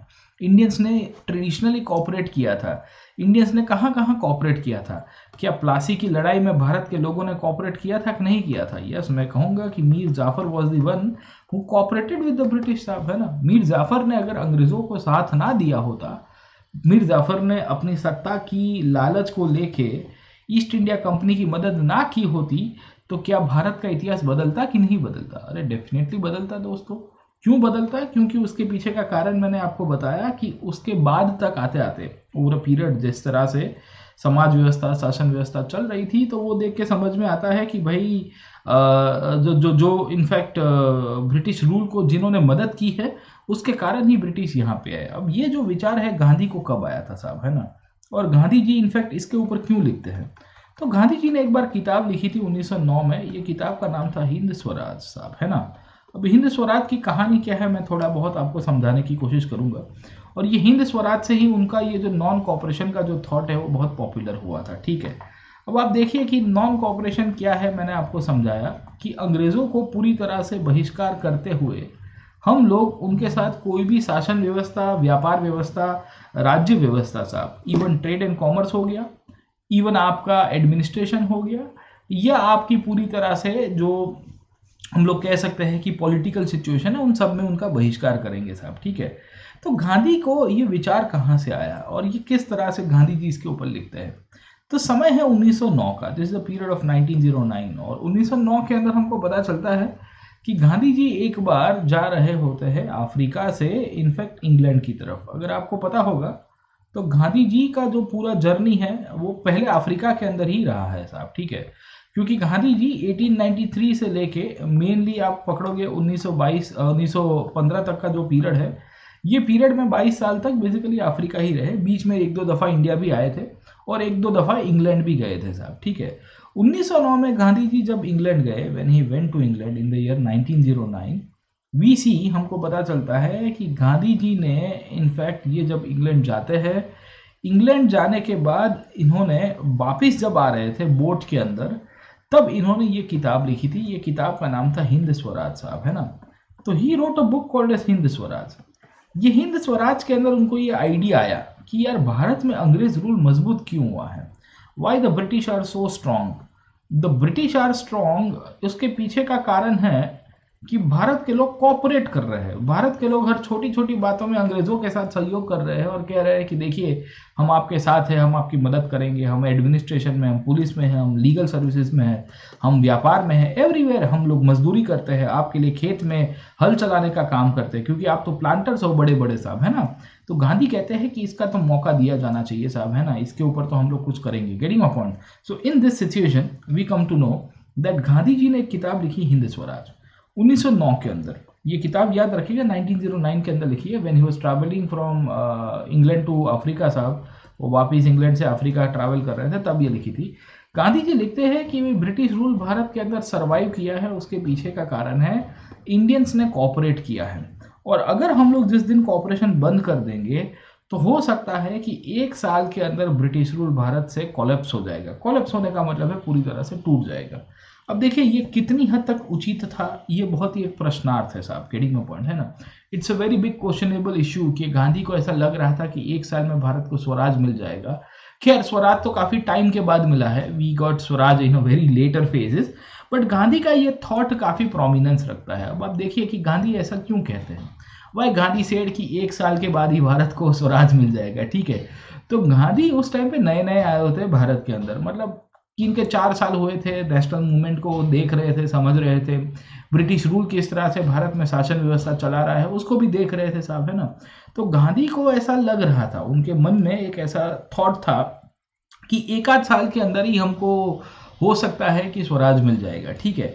वो कितनी हद तक उचित था वो बहुत बड़ा प्रश्नार्थ रह गया है, क्योंकि 1 साल के बाद तो हमको मिला नहीं। ऊपर से ये जो नॉन कॉपरेशन मूवमेंट चल रहा था इसको स्टॉप करना पड़ता है 1922 तक आते आते। यू माइट बी अवेयर 1922 के अंदर 5 फरवरी के दिन चौरी चौरा की जो घटना हुई, उसके बाद तो ये आपका असहयोग आंदोलन जो है उसको स्टॉप कर दिया जाएगा। खैर उसके ऊपर कभी बाद में बात करेंगे, अभी थोड़ी देर के बाद, क्योंकि ये करंट अफेयर्स का भी टॉपिक है, प्राइम मिनिस्टर ने भी इसके ऊपर बोला था। खैर अब कहानी क्या चलती है, व्हाट इज द स्टोरी साहब, ठीक है। अब गांधी को लग रहा था कि हम लोग नॉन कॉपरेशन जो है, ये नॉन कॉपरेशन को एक विचार है, गांधी का ये पहले विचार आया था, ठीक है। अब सवाल ये है कि विचार को एग्जीक्यूट कैसे किया जाएगा। कोई भी आइडिया होता है उसको एग्जीक्यूट करना भी बहुत जरूरी है साहब, क्योंकि जब तक आप एग्जीक्यूट नहीं करोगे तो ग्राउंड के ऊपर दिखेगा नहीं साहब। अब आइडिया को एग्जीक्यूट करना है मतलब एक वेल ऑर्गेनाइज मूवमेंट में कन्वर्ट कराना है साहब, है ना। Whenever you want to execute the idea you need to convert into a well organise movement, है ना। तो एक बहुत बड़ा प्रश्नार्थ था गांधी के लिए कि हम करें तो करें क्या और बोले तो बोले क्या, किस हिसाब से इसके अंदर चेंजेस आ सकते हैं, क्या क्या चीजें हम लोग करवा सकते हैं साहब, गेटिंग माय पॉइंट, है ना। So what do we find over here, हमको पता चलता है कि ये जो नॉन कॉपरेशन है उसको गांधी ने एक नए आइडिया के रूप में डालने की कोशिश की, और गांधी कहते हैं कि ये आइडिया को हम लोग इंप्लीमेंट करेंगे कैसे। अब how the non cooperation will take place, तो गांधी कहते हैं कि इसको एक मास मूवमेंट में कन्वर्ट कराएंगे। और मास मूवमेंट में कैसे कन्वर्ट कराएंगे साहब, ये जो विचार है अंग्रेजों को नॉन कोऑपरेट करना है, कैसे करेंगे। तो गांधी ने कहा कि इसको हम लोग अलग अलग स्टेजेस में कन्वर्ट करेंगे। अलग अलग स्टेजेस का मतलब ये है कि इनफैक्ट उसको स्टेप बाय स्टेप करने की शुरुआत करेंगे। सबसे पहले नॉन कोऑपरेशन कैसे करेंगे, तो गांधी कहते हैं कि इंडियंस को सबसे पहले नॉन कोऑपरेशन करना है तो पहले ब्रिटिश रूल से दूर जाना है। अब अंग्रेजों की जो शासन व्यवस्था थी इंडिया में कहाँ कहाँ दिख रही थी, वेयर द ब्रिटिश इंडियन और where do you see the British rule in India साहब, गेटिंग माय पॉइंट, है ना। British rule in India was strong because the Britishers change the education of India. अगर आपको पता होगा पिछले क्लास के अंदर या स्टैंडर्ड हमने जब 8th की एनसीईआरटी पढ़ी थी तो मैंने आपको एजुकेशन सिस्टम के बारे में बताया था, चार्ल्स वुड का डिस्पैच, मकॉले की मिनट, अगर आपको याद होगा तो साहब, है ना। तो भारत में अंग्रेज बहुत मजबूत थे, उसके पीछे का कारण ये था। दूसरा ये था कि इंडिया में पॉलिटिकल रिफॉर्म्स के रूप में इन्होंने काउंसिल्स बनाए थे साहब, जिसे हम लोग कहते हैं लेजिस्लेटिव काउंसिल्स। ये भारत के अंदर बहुत सारे राज्यों में और केंद्र के लेवल के ऊपर भी थे साहब। यहाँ पे भी इंडियंस बहुत सारी मात्रा में बैठे हुए थे। पुलिस के अंदर बैठे थे साहब, जुडिशरी के अंदर बैठे हुए थे साहब, सिविल सर्विसेज के अंदर बैठे हुए थे। हमको पता चल रहा है साहब अंग्रेजों ने बहुत सारे इंडियंस की अपॉइंटमेंट की थी अलग अलग शासन व्यवस्था के तहत। इनफैक्ट हमको ये भी पता चलता है कि बहुत सारे इंडियंस को नाइटहुड का टाइटल दिया जाता था बाय द ब्रिटिश। नाइटहुड का मतलब ये है कि अंग्रेज लोगों को जहां जहां लगता था ये लोग भारत के लोगों को सर बना देते थे, ठीक है ना। ये जानबूझ के भारत के लोगों को सर का टाइटल दिया करते थे। Why they used to give this title of sir साहब? क्योंकि उनको पता था कि जिनको सर का टाइटल देंगे उसका सर गायब है साहब। सादी भाषा में आप देखोगे तो ब्रिटिश जानबूझ के इंडिया की सोसाइटी को नाइटहुड का टाइटल देते थे, सर देते थे, राय बहादुर देते थे, महाराजा श्री, इस प्रकार के आपको टाइटल देंगे। उसके पीछे का कारण ये है कि वो जो बंदा, कोई भी इंडिविजुअल को ये टाइटल दिया गया है, वो इंडिविजुअल सोसाइटी के एक सेक्शन को रिप्रेजेंट कर रहा होता है। और जब वो इंडिविजुअल सोसाइटी के एक सेक्शन को रिप्रेजेंट कर रहा होता है तो उस समय के दौरान उसका कंट्रोल भी सोसाइटी के वो सेक्शन के ऊपर रहेगा साहब, है ना। तो इससे क्या होता था कि लॉयल्टी जीती जाती थी साहब। भारत के अंदर ब्रिटिश रूल सबसे ज्यादा स्ट्रांग था। उसके पीछे का कारण ये है कि अंग्रेजों ने भारत के लोगों की लॉयल्टी जीती थी। उसमें एजुकेशन तो एक बहुत बड़ा आयाम था, क्योंकि एजुकेशन के द्वारा भारत के लोगों को पूरी तरह से लॉयल बना दिया गया था। क्योंकि आप बचपन से ही प्राइमरी एजुकेशन से ही बच्चों को सिखाते हो कि भाई देखो British rule is good for the Indians. आप प्राइमरी शिक्षा व्यवस्था के अंदर अपने किताबों के अंदर ये लिखवाते हो कि भारत में अंग्रेजों का शासन बहुत ही अच्छा है और भारत के लोगों के विकास के लिए अंग्रेजी शासन व्यवस्था बनाई है ना। तो इससे क्या होगा, व्हाट विल हैपन, है ना। तो इससे तो यही होगा कि ब्रिटिश रूल के प्रति लोग बहुत संवेदनशील होंगे। ब्रिटिश रूल के प्रति लोगों को लगेगा कि नहीं नहीं ये बहुत अच्छी बात चल रही है साहब, ठीक है ना। तो इसके कारण क्या हुआ कि अंग्रेजों ने अलग अलग प्रकार के काउंसिल्स बनाए। ये काउंसिल्स में भी इंडियंस की रिप्रेजेंटेशन कराई थी साहब। अब ये जो राजकीय रूप से जो परिषदें बनी थी जो कानून व्यवस्था बनाने का काम करेगी, जिसे हम लोग आज की तारीख में जैसे विधानसभा के रूप में पहचानते हैं या विधान परिषद कहते हैं। केंद्र के अंदर भी हमको संसद दिखती है साहब, है ना, upper house and lower house, है ना, लोकसभा राज्यसभा के रूप में हम लोग जिसे पहचानते हैं। तो कुछ उसी प्रकार की परिषदें, उसी प्रकार की विधानसभाएं हमको पता चलती है कि बनाई थी। बट घुमा फिरा के हमको पता चलता है कि ये जो जितनी भी बॉडीज थी, ये बॉडीज के द्वारा ब्रिटिश रूल इंडिया में स्ट्रांग हुआ था। और ये स्ट्रेंथ इतनी तरह से आ गई थी कि इंडियंस जो थे हमेशा ब्रिटिश रूल से लॉयल थे, ठीक है। गांधी कहते हैं हिंद स्वराज के अंदर, और लोगों को कहते हैं कि जिस दिन हमने अंग्रेजों की शासन व्यवस्था को बॉयकॉट किया, जिस दिन हमने अंग्रेजों की शासन व्यवस्था को बॉयकॉट किया, खास करके एजुकेशन में स्कूल्स एंड कॉलेजेस को बॉयकॉट किया, उसके बाद न्यू जनरेशन ऑफ इंडियंस जो है भारत के अंदर उभर के आने वाली जो नए भारतीय समाज के लोग थे उनको कुछ और ही चीजें इनफेक्ट दिखेगी साहब। गेटिंग माय पॉइंट, है ना। अब ऐसा क्यों होगा, व्हाई दिस विल से सो, ठीक है ना। एजुकेशन एक ऐसा आयाम है, आप समझने की कोशिश करिए। एजुकेशन एक ऐसी व्यवस्था है जिसका सिग्निफिकेंस ये है कि आप बच्चों को एक बार पढ़ा देते हो कि भाई देखो हमारे लिए अंग्रेज बहुत अच्छे हैं, तो बच्चों के दिमाग में ये चीज़ घुस जाएगी। और बच्चे थ्रू आउट द टाइम, वो बच्चा बड़ा होगा, वो किसी और का फादर बन जाएगा साहब, मदर बन जाएंगे, but they will always be loyal to the British, है ना। तो गांधी को पता था कि सबसे पहले हमको कोई एक चीज़ करवानी है, वो है एजुकेशन सिस्टम को बॉयकॉट करना है साहब। बॉयकॉट का मतलब है बहिष्कार साहब। अगर हमने हमारे बच्चों को स्कूलों में भेजने के लिए मना कर दिया, अगर हमारे बच्चों ने स्कूल और कॉलेजेस से अपना दाखिला ले लिया और कहा कि हम लोग नहीं पढ़ेंगे, हम लोग आपके साथ मेनली इनफेक्ट, है ना, कोई भी प्रकार का आप जो व्यवहार कर रहे हो उसको नहीं स्वीकारेंगे, तो क्या होगा, व्हाट विल हैपन साहब, ठीक है। उससे फायदा है कि नुकसान है? उससे फायदा इंडियंस को बहुत बड़ी मात्रा में होगा। क्यों फायदा इंडियंस को बड़ी मात्रा में होगा? क्योंकि एजुकेशन के कारण बहुत सारा जो एंग्लिसाइजेशन का एक प्रोसेस चल रहा था। एजुकेशन की कहानी ये है कि एजुकेशन के द्वारा इंडियंस को एंग्लिसाइज किया जाता था। We were basically anglicised. Anglicise का मतलब यह है कि हमको पूरी तरह से इन्होंने घुमाने की कोशिश की थी, पूरी तरह से हमको, है ना, इन्होंने ये कन्वर्ट कराने की कोशिश की थी शासन व्यवस्था के तहत। वो चीज़ें हमने इनफैक्ट काफ़ी सारी बदल दी साहब। गेटिंग माय पॉइंट, है ना। तो we come to know that ये जो एजुकेशन की जो सिस्टम थी, एजुकेशन के द्वारा एंग्लिसाइजेशन की जो प्रक्रिया थी, गांधी इसको बखूबी जानते थे। और इसके लिए गांधी कहते हैं कि भाई इसको बॉयकॉट करो, विदेशी रूल को बॉयकॉट करो, विदेशी ट्रेड एंड कॉमर्स को, विदेशी प्रोडक्ट्स को आप बंद कर दो साहब खरीदना साहब। अब जिस दिन आपने विदेशी प्रोडक्ट्स का बॉयकॉट करना शुरू कर दिया, वस्तुओं का, वो चाहे कपड़ा हो गया, विदेशी दारू यहाँ पे बेचा जाता था, ठीक है, तो वो आपने बंद कर दिया, तो उससे इम्पैक्ट क्या होगा साहब, किडिंग अपॉन, इम्पैक्ट ये होगा कि हम लोग स्वदेशी चीज़ें अपनाएंगे, भारत की अर्थव्यवस्था चलेगी, और ब्रिटेन को इकोनॉमिक लॉस होगा साहब। जब आप ब्रिटेन का बहिष्कार करोगे ट्रेड एंड कॉमर्स के अंदर और अंग्रेज़ों से चीज़ें खरीदना बंद कर दोगे, तो क्या इनको रेवेन्यू लॉस होगा कि नहीं होगा साहब? रेवेन्यू लॉस बड़ी मात्रा के अंदर होगा, ठीक है। पीजेंट्स को कहा गया था कि आप एक काम करिए, नो रेवेन्यू कैंपेन चलाइएगा, आप किसानों के रूप में बना दीजिएगा और बोल दीजिएगा अंग्रेजों को कि हम आपको 1 रुपया भी नहीं देंगे साहब। अब नो रेवेन्यू कैंपेन तो ऑलरेडी खेड़ा के अंदर चल चुका था, जहां खेड़ा सत्याग्रह 1918 के अंदर गांधी ने किया, वो भी इसी का ही प्रकार था, है ना। तो गांधी कहते हैं कि हम जितने भी सेक्टर्स ऑफ सोसाइटी है समाज के अंदर, जहां जहां ब्रिटिश रूल मजबूत है, उन सबको हम लोग टारगेट करेंगे। ऐसा नहीं कि खाली एजुकेशन में नॉन कोऑपरेट करेंगे, ऐसा नहीं कि खाली पुलिस के अंदर नॉन कोऑपरेट करेंगे। हम कहते हैं कि in all the sections of life, जहां जहां अंग्रेज रूल भारत के अंदर है, उन सब एरियाज का हम लोग बहिष्कार करेंगे। खास करके पुलिस, जुडिशरी, सिविल सर्विसेज के अंदर जो इंडियंस थे, इनको कहा गया था कि आप रिजाइन कर दो अपनी नौकरी से, आप समाज व्यवस्था के अंदर भारतीय बन जाइए, और आप जो अंग्रेजों का पिट्ठू बन के जो शासन व्यवस्था के अंदर जुड़े हुए हो, वहां से भी निकल जाइए साहब, है ना। तो ये बहुत प्रोमिनेंट चीजें थी, this are all the prominent things, जिसके कारण हमको ये जो नॉन कॉपरेशन मूवमेंट है ये काफी चर्चा के ऊपर दिखेगा, और यहाँ से ही नॉन कॉपरेशन मूवमेंट आगे चलता है। गांधी जी का जो पूरा विचार था, उसमें गांधी जी कहते हैं कि नॉन कॉपरेशन जो है, इसको हम लोग स्टेजेस बाय स्टेजेस में लाएंगे। पहले स्टेजेस के अंदर हम लोग सरेंडर ऑफ टाइटल्स करेंगे। सरेंडर ऑफ टाइटल्स का मतलब मैंने आपको बताया अभी, कि जो जो भारत के लोग थे जिनको टाइटल दिया गया था, भारत के बड़े बड़े हम लोग कह सकते हैं कि जेंटलमैन को, जैसे रविंद्रनाथ टैगोर को बेसिकली सर का टाइटल दिया था, नाइटहुड का, जो टैगोर जी ने जलियांवाला बाग के बाद ही दे दिया था कि भाई मैं नहीं स्वीकारता इस प्रकार की चीज़ें, ठीक है। Boycott of the civil service will take place, army, police courts and legislative councils, schools and foreign goods। तो आप देखिए कि सब जगह के ऊपर आप बॉयकॉट करोगे साहब।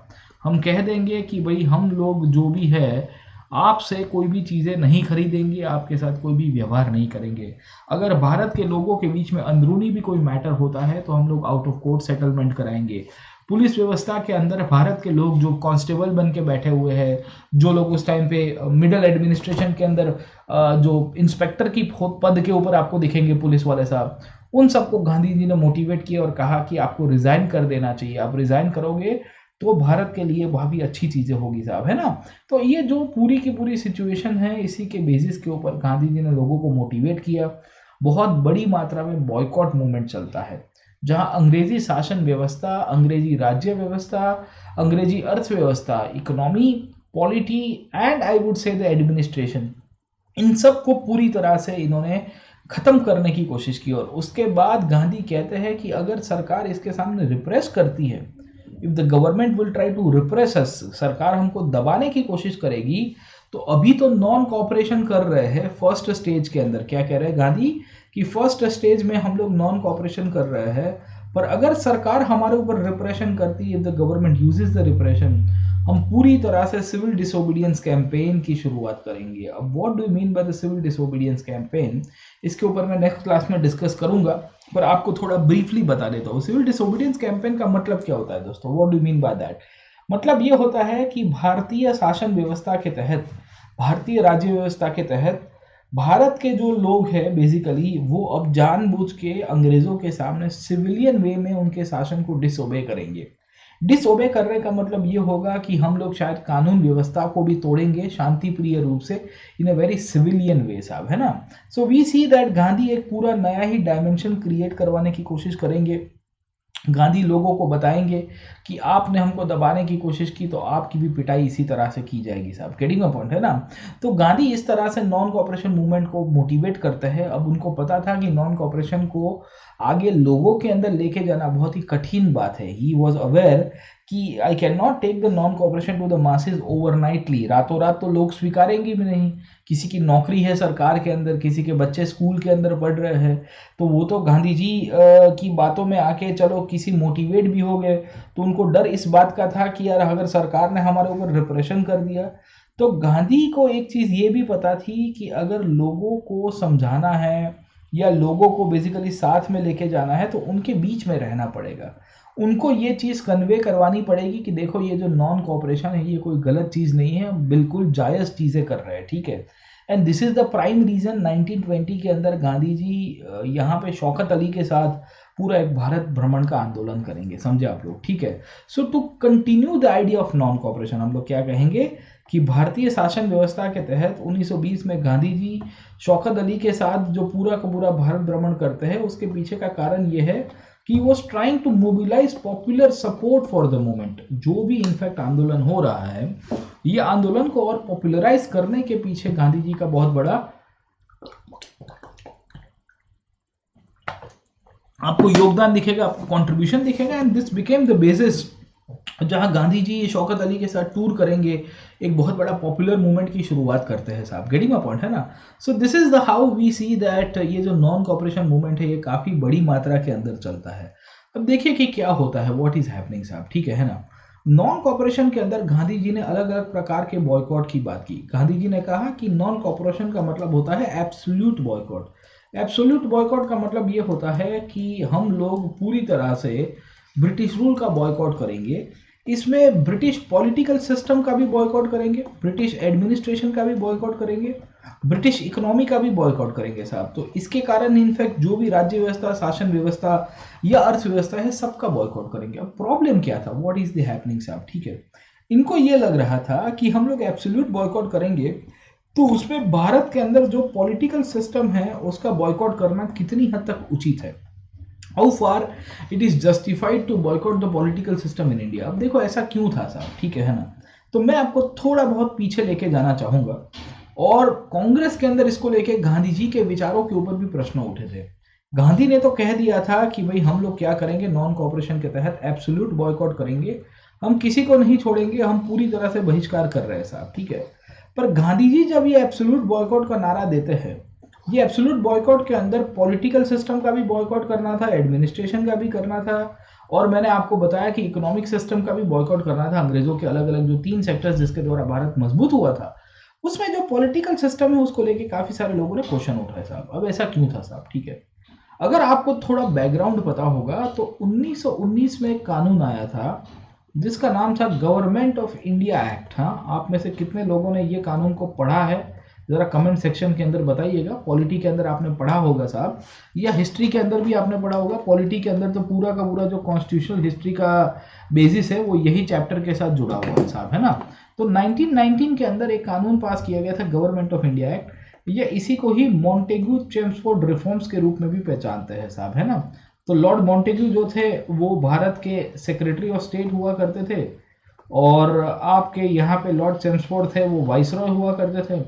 ये वाइसरॉय भारत में बैठते थे, सेक्रेटरी ऑफ स्टेट तो वहाँ लंदन में बैठे करते थे। तो ये जो मॉन्टेग्यू चेम्सफोर्ड रिफॉर्म्स की बात की गई है, इसके द्वारा भारतीय राज्य व्यवस्था में बहुत बड़े पॉलिटिकल रिफॉर्म्स की शुरुआत हुई थी। ये पॉलिटिकल रिफॉर्म्स के अंदर बेसिकली पहली बार भारत के अंदर प्रोविंशियल काउंसिल्स जो बने थे, जो राज्य की विधानसभाएं बनी थी, ये राज्य की विधानसभाओं में इलेक्शंस होने वाले थे, समझे आप लोग, ठीक है ना।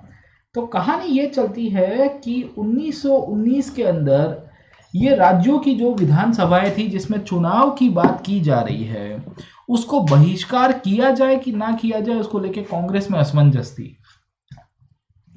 गांधी जी ने कहा था कि बॉयकॉट करने का मतलब है सब जगह पे बॉयकॉट करिए, कोई भी एरिया ऐसा नहीं बाकी रहना चाहिए जहां बॉयकॉट नहीं करेंगे हम लोग। इसमें ब्रिटिश पॉलिटिकल सिस्टम तो सबसे ज्यादा एक्सप्लॉइटेटिव है। The British political system is the biggest exploitative system of the all. इसका तो बॉयकॉट होना ही चाहिए, इसमें तो कुछ बाकी नहीं रहना चाहिए साहब। पर गांधी का ये जो मानना था, जहां ब्रिटिश पॉलिटिकल सिस्टम का एब्सोल्यूट बॉयकॉट की बात की जा रही है, when the British political system is being told and इसका एब्सोल्यूट बॉयकॉट की बात करेंगे, उसको लेके कांग्रेस में दो विचारधारा थी। कांग्रेस के कुछ लोग ऐसे चाहते थे कि यहां पे बॉयकॉट करने की जरूरत नहीं है साहब, there is no boycott of elections. Elections जो होने वाले हैं, जो काउंसिल्स के लिए होने वाले हैं, ये काउंसिल्स के चुनावों में कांग्रेस को पार्टिसिपेट करेंगे तो ज्यादा ठीक रहेगा। अगर हमने नहीं किया, हो सकता है यहाँ हिंसा भी होगी, सरकार हमारी जगह किसी और को यहाँ पे बिठा देगी साहब। तो जब नॉन कॉपरेशन मूवमेंट चालू होता है, when the non cooperation movement started, उसके बाद भी ये मूवमेंट के अंदर आप समझोगे तो काफी सारे इश्यूज चलते रहेंगे साहब। इश्यूज इसके लिए चलते हैं क्योंकि कांग्रेस के अंदर भी बहुत सारे लोग थे जो कंसर्न्ड थे। कंसर्न्ड क्यों थे? क्योंकि उनको लग रहा था कि ये जो काउंसिल्स के अंदर इलेक्शंस होने वाले हैं, ये काउंसिल्स मतलब मैंने क्या बताया, the government of India act 1919 के हिसाब से जो कानून बने थे और उसके तहत जो काउंसिल्स हुए थे उसका बॉयकॉट करने की बात करी। They were reluctant to boycott the election council scheduled for November 1920, 1920 के अंदर जो चुनाव होने वाले थे। इनको लग रहा था कि ये आंदोलन अगर हमने बड़ी मात्रा में किया तो इसके कारण लोग हिंसा भी करेंगे और लोगों को समझ में नहीं आएगा, पुलिस सबको दबाने की कोशिश करेगी। Getting my point? तो होता ये है कि गांधी जी का जो प्रपोजल आया है कांग्रेस के अंदर, जहां गांधी एब्सोल्यूट बॉयकॉट की बात करेंगे, उसको लेके बहुत सारी चर्चाएं हुई। सितंबर 1920 में यहाँ पे सबसे पहली डिस्कशन हुई थी कलकत्ता सेशन में। सितंबर 1920 से लेके दिसंबर 1920 का जो पीरियड है उसमें खींचातानी होती है। एक ग्रुप कांग्रेस के अंदर कहता है कि नहीं नहीं नहीं नहीं, we should continue with the boycott और इसमें इलेक्शंस में पार्टिसिपेट करने की कोई आवश्यकता नहीं है। दूसरा कहता है कि no no no no my friend, we should continue with the boycott but we should also participate in the elections. अब आप देखिए कि जैसे ही आपने इलेक्शंस में पार्टिसिपेट किया तो ऑटोमेटिकली आपका नॉन कॉपरेशन खत्म हो जाएगा, क्योंकि सरकार तो चाहती थी कि डिवाइड एंड रूल हो। सरकार तो चाहती थी कि भारत की राज्य व्यवस्था के अंदर अगर भारत के लोगों का समावेश किया जाएगा, जहां भारत के लोगों को प्रतिनिधियों के द्वारा कठपुतली के रूप में रखा जाएगा साहब। Indian people who will be elected in the council will be used as the puppets and eventually एक सिंबॉलिक जेस्चर के रूप में रखा जाएगा। पर इससे फायदा ये होगा कि नॉन कॉपरेशन मूवमेंट की जो प्रभाव है, नॉन कॉपरेशन मूवमेंट की जो इम्पैक्ट है, वो तो टूट जाएगी ना साहब। तो सरकार तो खुश हो रही थी कि हाँ भाई कांग्रेस में टसल हो रहा है। 1920 के अंदर ये 2-3 महीना काफ़ी सारा इश्यू क्रिएट हुआ। ये इश्यू इतना बड़ी मात्रा में होता है तो काफ़ी लोगों को लग रहा था कि कांग्रेस शायद टूट ना जाए साहब, है ना। आपको पता होगा कि 1907 के अंदर जब स्वदेशी मूवमेंट हुआ, ये स्वदेशी मूवमेंट के बैकग्राउंड के अंदर कांग्रेस टूट जाती है। Basically you might be aware about this event in history, जहां जब स्वदेशी मूवमेंट चल रहा था, ये स्वदेशी मूवमेंट के बैकग्राउंड के अंदर ही इनफैक्ट कांग्रेस का फिर टूटने का प्रभाव आपको मिलेगा। The split will take place. 1907 की ये घटना है, ठीक है। तो this is a very impacting issue जो हमको पता चलता है। खैर जो भी है, कांग्रेस के शासक और कांग्रेस के जितने भी कार्यकर्ता थे पार्टी के, वो सब दिसंबर 1920 में इकट्ठे हुए नागपुर के अंदर और फाइनली इन्होंने डिसाइड किया कि नॉन कॉपरेशन मूवमेंट को कंटिन्यू कराना है। ये नॉन कॉपरेशन मूवमेंट में अलग अलग प्रकार का बॉयकॉट अब यहाँ से चलता रहेगा साहब। गेटिंग माय पॉइंट, है ना। तो boycott of foreign cloth, boycott of administration, boycott of judicial services, क्योंकि अंग्रेज लोग वहां से भी बहुत पैसा कमाते थे। जुडिशरी में तो इंडियंस की अपॉइंटमेंट भी नहीं करते थे। तो this became the basis of the non corporation. समझे कि नहीं समझे, है ना। तो आपको पूछा जाता है कि वाई नॉन कॉपरेशन साहब, ठीक है ना। मैंने बहुत डेप्थ के अंदर पढ़ाया है, इतनी डेप्थ के अंदर आपको कहीं नहीं दिखेगा कि नॉन कॉपरेशन क्या है, ये नॉन कॉपरेशन को क्यों किया जाता है साहब, ठीक है ना। तो इसका सिग्निफिकेंस पता होना चाहिए, the significance of the idea of non cooperation. ये जो विचार है, ये विचार को खाली आप 2 लाइन के अंदर मत देखिए, भले ये स्लाइड्स के अंदर ये 3 या 4 स्लाइड्स पे मैंने डाला हुआ है, बट इसको आप ओवरऑल पिक्चर में देखने की कोशिश करें। You see from the macro picture. Macro picture में हमको क्या दिख रहा है? मैक्रो पिक्चर में हमको समझ में आ रहा है कि ये इसका एक बहुत बड़ा प्रासंगिकता है साहब, ठीक है ना। तो we see the boycott of foreign cloth will be taking place. बहुत बड़ी मात्रा में लोग है ना इकट्ठे होते हैं, होली करते हैं, बहुत बड़ा इन्फेक्ट चलेगा साहब। अब देखिए कि नॉन कॉपरेशन मूवमेंट का फर्दर कहाँ इम्पैक्ट होता है। अब गांधी जी ने नॉन कॉपरेशन बोल दिया। अब नॉन कॉपरेशन के तहत गांधी जी ने कहा कि हम लोग पॉलिटिकल पर्सपेक्टिव में भी नॉन कॉपरेशन करेंगे, इकोनॉमी में भी नॉन कॉपरेशन करेंगे, एडमिनिस्ट्रेशन में भी नॉन कॉपरेशन करेंगे। अब इसका जो इम्पैक्ट है आपको कहाँ दिखेगा साहब, है ना। कौन से एरियाज में इसका इम्पैक्ट होगा, कौन पार्टिसिपेट करेगा, who will participate into the non corporation साहब। क्या किसान लोग पार्टिसिपेट करेंगे कि नहीं करेंगे? क्या आपको लगता है कि वुमेन पार्टिसिपेशन बढ़ेगा कि नहीं बढ़ेगा साहब, है ना। क्या आपको लगता है कि इसके अंदर जो रूरल एरियाज है वहां पे पार्टिसिपेशन होगा कि नहीं होगा, अर्बन एरियाज के अंदर पार्टिसिपेट होगा कि नहीं होगा साहब। गेटिंग माय पॉइंट, है ना। तो प्रश्न ये आता है कि नॉन कॉपरेशन जब गांधी ने अपना ऐलान करवाया तो उसमें किन किन लोगों ने पार्टिसिपेट किया, who participated in the non cooperation movement. भाई ये मूवमेंट इतना प्रोमिनेंट था, जहां इतने सारे लोगों के पार्टिसिपेशन की बात चलती है तो एक क्वेश्चन तो बनता ही है आपका यहाँ से साहब। और जब ये नॉन कॉपरेशन बड़ी मात्रा में हुआ तो इस तरह से बेसिकली अलग अलग सोशल ग्रुप्स थे, अलग अलग लोग थे, वुमेन थे, आपके वर्कर्स थे, इन सब ने किस तरह से इसको कंसीव किया, ये आइडिया को किस तरह से स्वीकारा, इसमें प्रोटेस्ट का जो मेथडोलॉजी था वो कैसा हुआ करता था साहब, ठीक है ना। क्योंकि क्वेश्चन कभी कभी यहाँ से भी आता है कि what was the methodology of protest and why this protest was done in a specific way, ठीक है। तो उसके ऊपर थोड़े बहुत चले जाते हैं, समझने की कोशिश करते हैं कि नॉन कॉपरेशन मूवमेंट किस तरह से चलता है। अब आप देखिए नॉन कॉपरेशन मूवमेंट ऑफिशियली 1921 से प्रॉपर शुरू हो जाएगा। अब ऐसा क्यों हुआ, तो मैंने आपको बताने की कोशिश की कि ये जो नॉन कॉपरेशन मूवमेंट था, ये नॉन कॉपरेशन मूवमेंट के ऊपर प्रपोजल तो बहुत पहले आ गया था। मैं आपको थोड़ा टाइमलाइन समझा देता हूँ, आपको टाइमलाइन से थोड़ा ज़्यादा कंसेप्ट समझ में आएगा, ठीक है ना।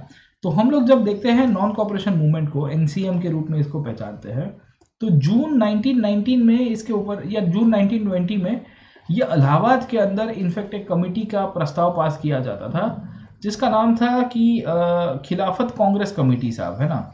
ऑल इंडिया खिलाफत कांग्रेस कमेटी, खिलाफत और कांग्रेस का दोनों का मिक्सचर था, ठीक है। उसके बाद समय आगे चलता गया और सितंबर से लेके दिसंबर 1920 का जो पीरियड था, ये पीरियड के दौरान कांग्रेस के अंदर टग ऑफ वॉर चलता है, या मैं कहूँगा टसल चलती है। टसल क्या थी, नॉन कॉपरेशन का जो आइडिया था, ये आइडिया को लेके पॉलिटिकल प्रोटेस्ट जो चल रहा था, उसमें पॉलिटिकल प्रोटेस्ट के तहत जो काउंसिल एंट्री का जो प्रोग्राम था, ये काउंसिल एंट्री को बहिष्कार करना कि ना करना एक बहुत बड़ा प्रश्नार्थ था, उसको लेके सॉल्यूशन आया। तो ये सॉल्यूशन आता है जनवरी 1921 के अंदर, समझे आप लोग, ठीक है ना। तो this is the prime reason कि जनवरी 1921 से इसका ऑफिशियल शुरुआत हुई।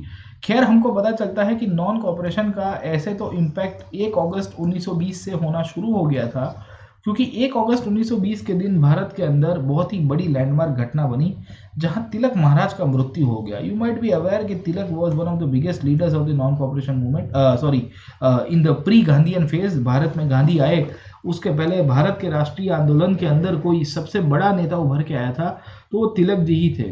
वो तिलक जी ही थे जिसने लोगों को इनफैक्ट एक रास्ता दिखाया था, मोटिवेट करवाया था और कहा था कि हमको ऐसे प्रोटेस्ट करना है। कहानी ये चलती है कि 1920 तक आते आते तिलक महाराज इनफैक्ट जो थे उनका मृत्यु हो चुका है साहब, ठीक है। तो he has passed away, and because he has passed away, इनका मृत्यु हो चुका है, तो एक बहुत बड़ा वैक्यूम क्रिएट हुआ था नेशनल मूवमेंट में साहब। काफ़ी लोग इमोशंस भी थे। इनफैक्ट तिलक के नाम के ऊपर फिर एक स्वराज फंड की शुरुआत की जाएगी साहब। भारत के लोगों को कहा गया था कि हमको अब हमारी चीज़ें बनानी है, हमको विदेशी वस्तुओं का बहिष्कार करना है, तो हम लोग कैसे करेंगे साहब, है ना। तो हमको फंडिंग चाहिए, उसके लिए पैसा चाहिए।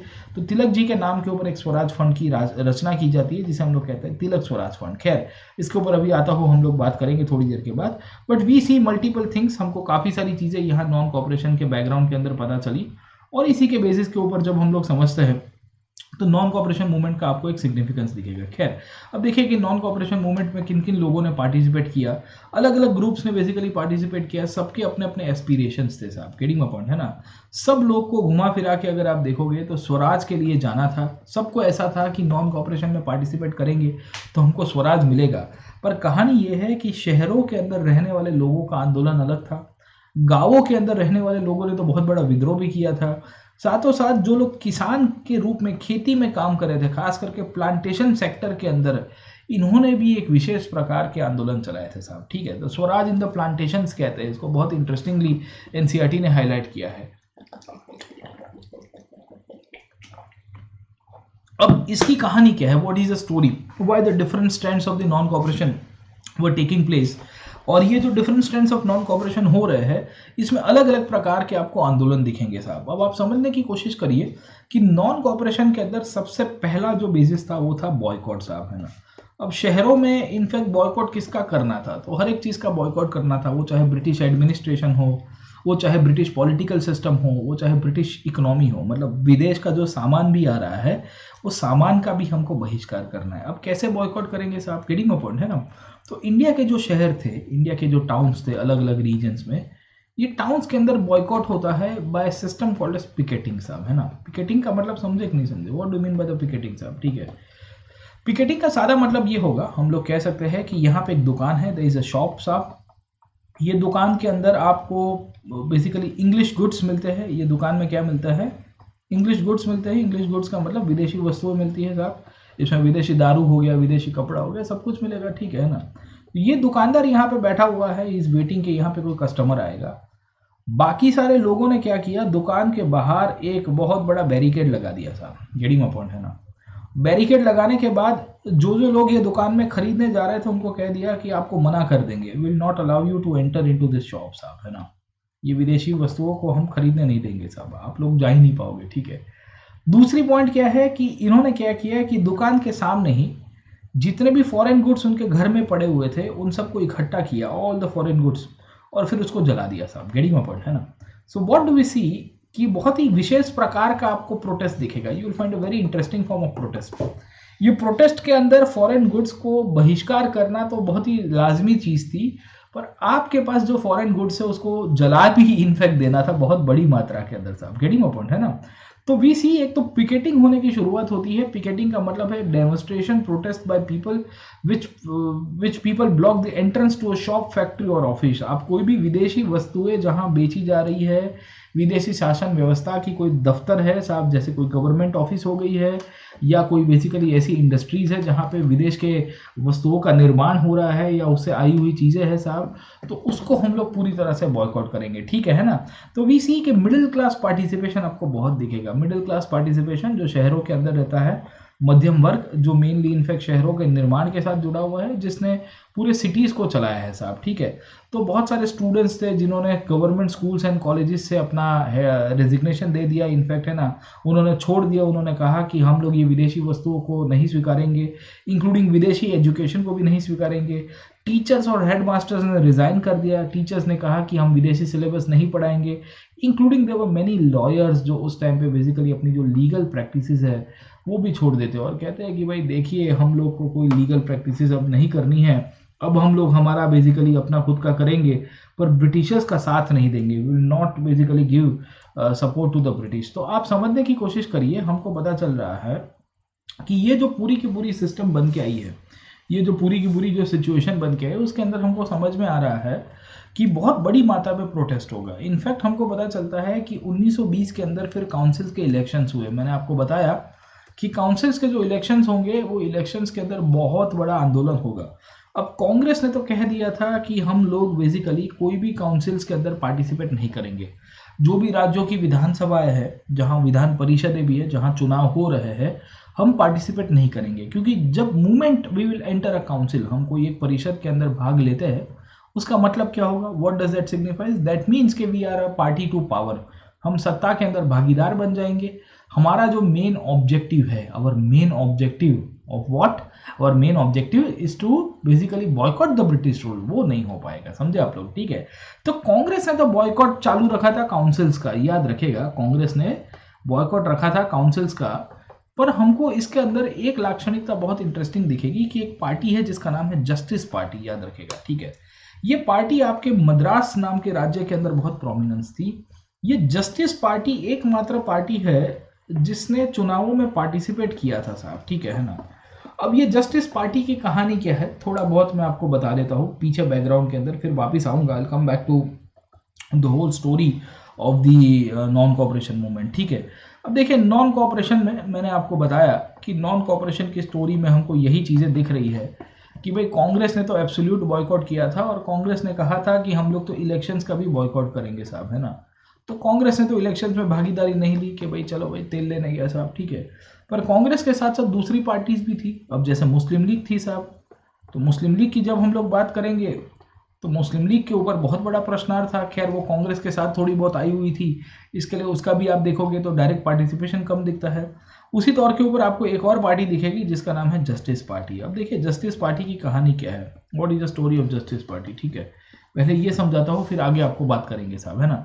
जस्टिस पार्टी की कहानी ये है कि 1915 के समय के दौरान आज का मॉडर्न डे तमिलनाडु और तब का मद्रास राज्य, अंग्रेजों ने बेसिकली इसका नाम मद्रास रखा था, ठीक है, आज हम लोग तमिलनाडु कहते हैं। ये जो मद्रास स्टेट हुआ करता था, वहाँ पे इनफैक्ट जब सोशल रिफॉर्म्स की बात हो रही थी, तो सोशल रिफॉर्म्स के आधार के ऊपर पॉलिटिकल पर्सपेक्टिव भी बहुत सारा साथ में चल रहा था। उसमें तमिलनाडु वाले रीजन में, आज के मद्रास वाले रीजन में, कुछ कुछ लोग बेसिकली एक पार्टी बनाया था जो एंटी ब्राह्मण पार्टी के रूप में या एंटी ब्राह्मण मूवमेंट के रूप में जाना गया है साहब। नाम ही है जस्टिस पार्टी साहब। CN मुदुलियार जैसे लोग थे, फिर आपको यहाँ पे EV रामास्वामी नायकर जिसे हम लोग पेरियार के रूप में पहचानते हैं, वो भी एक लीडर के रूप में यहाँ पे उभर के आएंगे साहब। इन लोगों का मानना था कि सोसाइटी के अंदर जो ब्राह्मणिकल डोमिनेशन है उसके कारण हम लोग को प्रतिनिधित्व नहीं मिल रहा है साहब। जस्टिस पार्टी एक ऐसी पार्टी थी जिसका बेसिस ही यहाँ पे बनता है, और ये पार्टी के अंदर लोगों ने कहा कि हमको पॉलिटिकल रिप्रेजेंटेशन चाहिए, हमको एडमिनिस्ट्रेटिव रिप्रेजेंटेशन चाहिए, क्योंकि जितनी भी परिषदें हैं जहां आज के पहले चुनाव भी हुए हैं या सरकार ने जिन जिन लोगों को अपॉइंट किया है वही लोगों को सरकार ने अपॉइंट किया है जो सरकार के पिट्ठू है या सरकार के साथ अच्छे संबंध रखने वाले लोग हैं। और घुमा फिरा के हमको पता चलता है कि ये एक बहुत बड़ा प्रश्न बन गया, ये एक बहुत बड़ा इश्यू बन गया, क्योंकि ये जो जस्टिस पार्टी जो है, ये जस्टिस पार्टी के लोगों ने ही बेसिकली एक पूरा का पूरा पर्सपेक्टिव दिया जहां उनका मानना था कि जो ब्राह्मण कम्युनिटी के लोग हैं वो पॉलिटिकली ज़्यादा मजबूत है और हमको सत्ता नहीं मिलती है।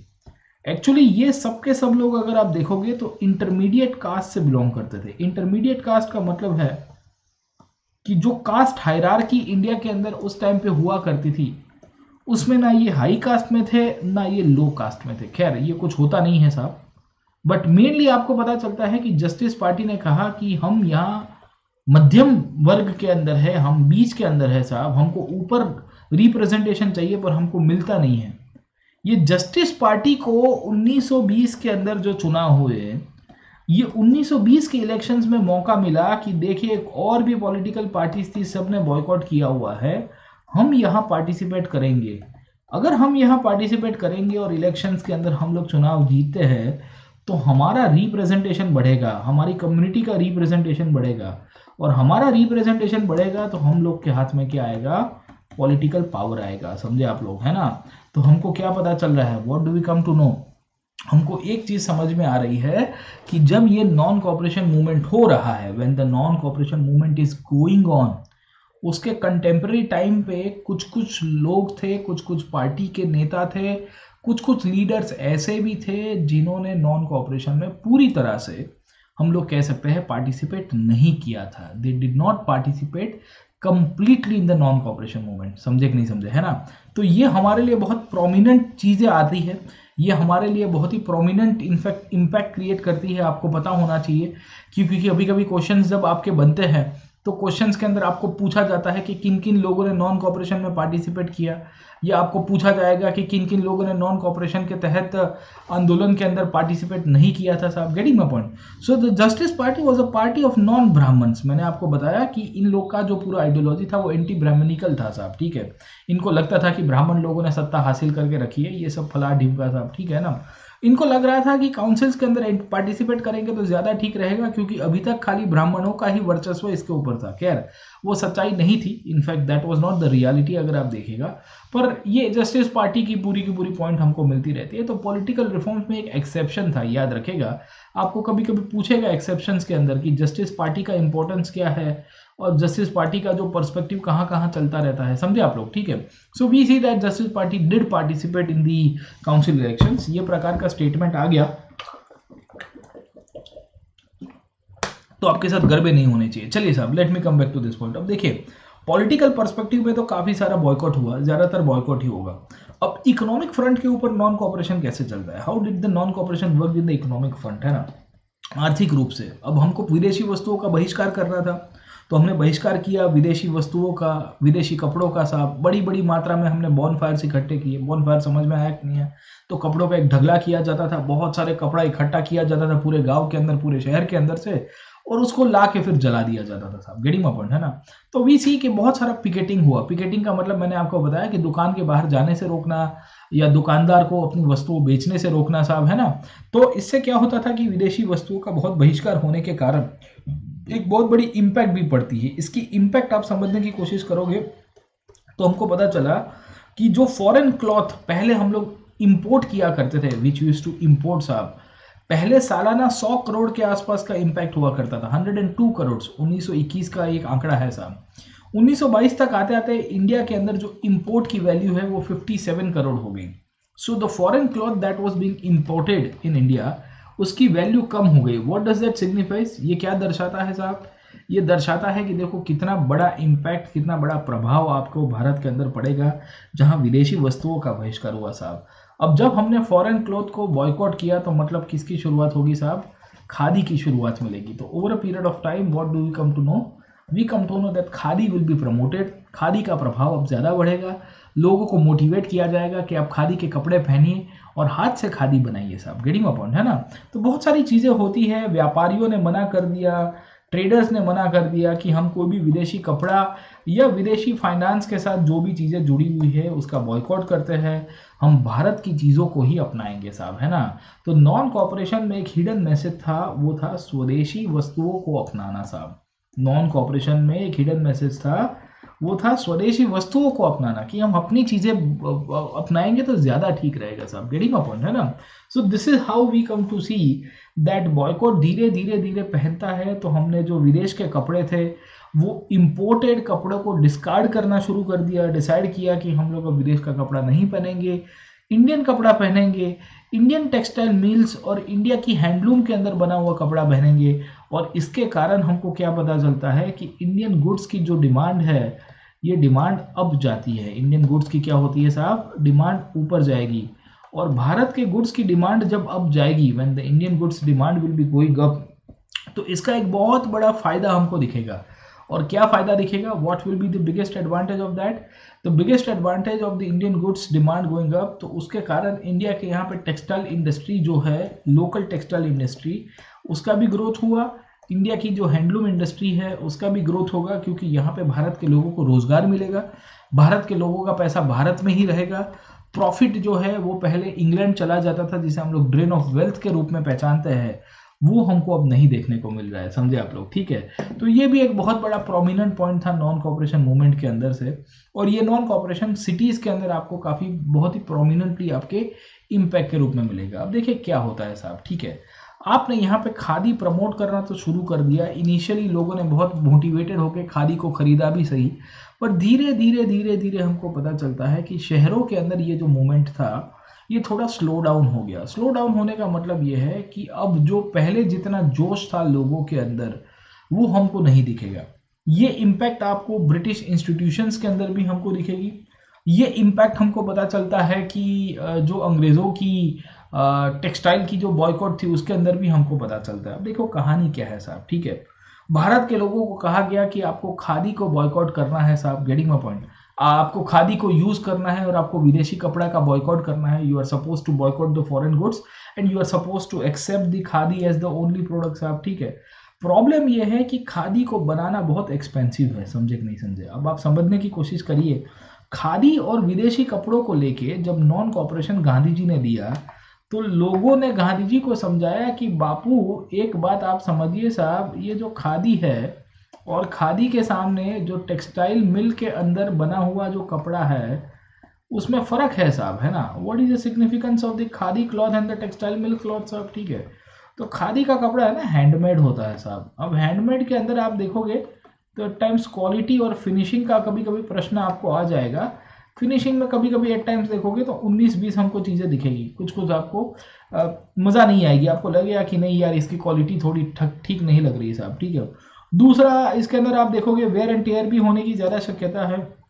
इसका प्रोडक्शन भी देखोगे तो बहुत टाइम कंज्यूमिंग है। टाइम कंज्यूमिंग का मतलब है कि एक बंदा खादी का जो रेटियो होता है वो रेटियो को इस तरह से गोल गोल गोल गोल घुमाता रहेगा, तब जाके ये सब चीज़ें होगी। समझे कि नहीं समझे?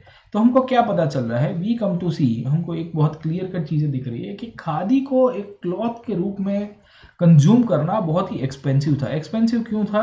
क्योंकि यहाँ पे एक इंसान की प्रोडक्टिविटी भी जुड़ी हुई है और मेनली आप देखोगे तो उसको बनाने का भी बहुत प्रोसेस लेंदी था। टेक्सटाइल मिल के अंदर जब देखोगे तो आपका फिनिशिंग जो है वो फिनिशिंग काफ़ी हाई आता है साहब, है ना? रेडीमेड कपड़ा है। दूसरा क्या है कि इकोनॉमी ऑफ स्केल में बनता है। इकोनॉमी ऑफ स्केल का मतलब क्या है साहब, है ना? तो हम लोग ये अर्थव्यवस्था के अंदर पढ़ते हैं, कोई भी चीज़, एनी प्रोडक्ट, आप कोई भी प्रोडक्ट को आप देखिए जिसका इनफैक्ट प्रोडक्शन लार्ज क्वांटिटी के अंदर होता है।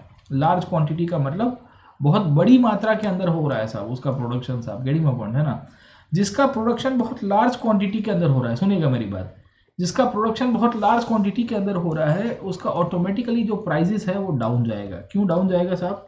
What is the reason why it will go down साहब?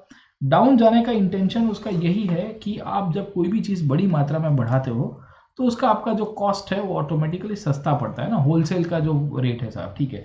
खादी एक एक पीस बनता था साहब, यहाँ इकोनॉमी ऑफ स्केल के अंदर प्रोडक्शन डाउन जाएगा साहब, है ना। तो हमको पता चलता है कि चीप प्राइस के ऊपर हमको मिल जाता है, we get this thing at a cheap price साहब, है ना।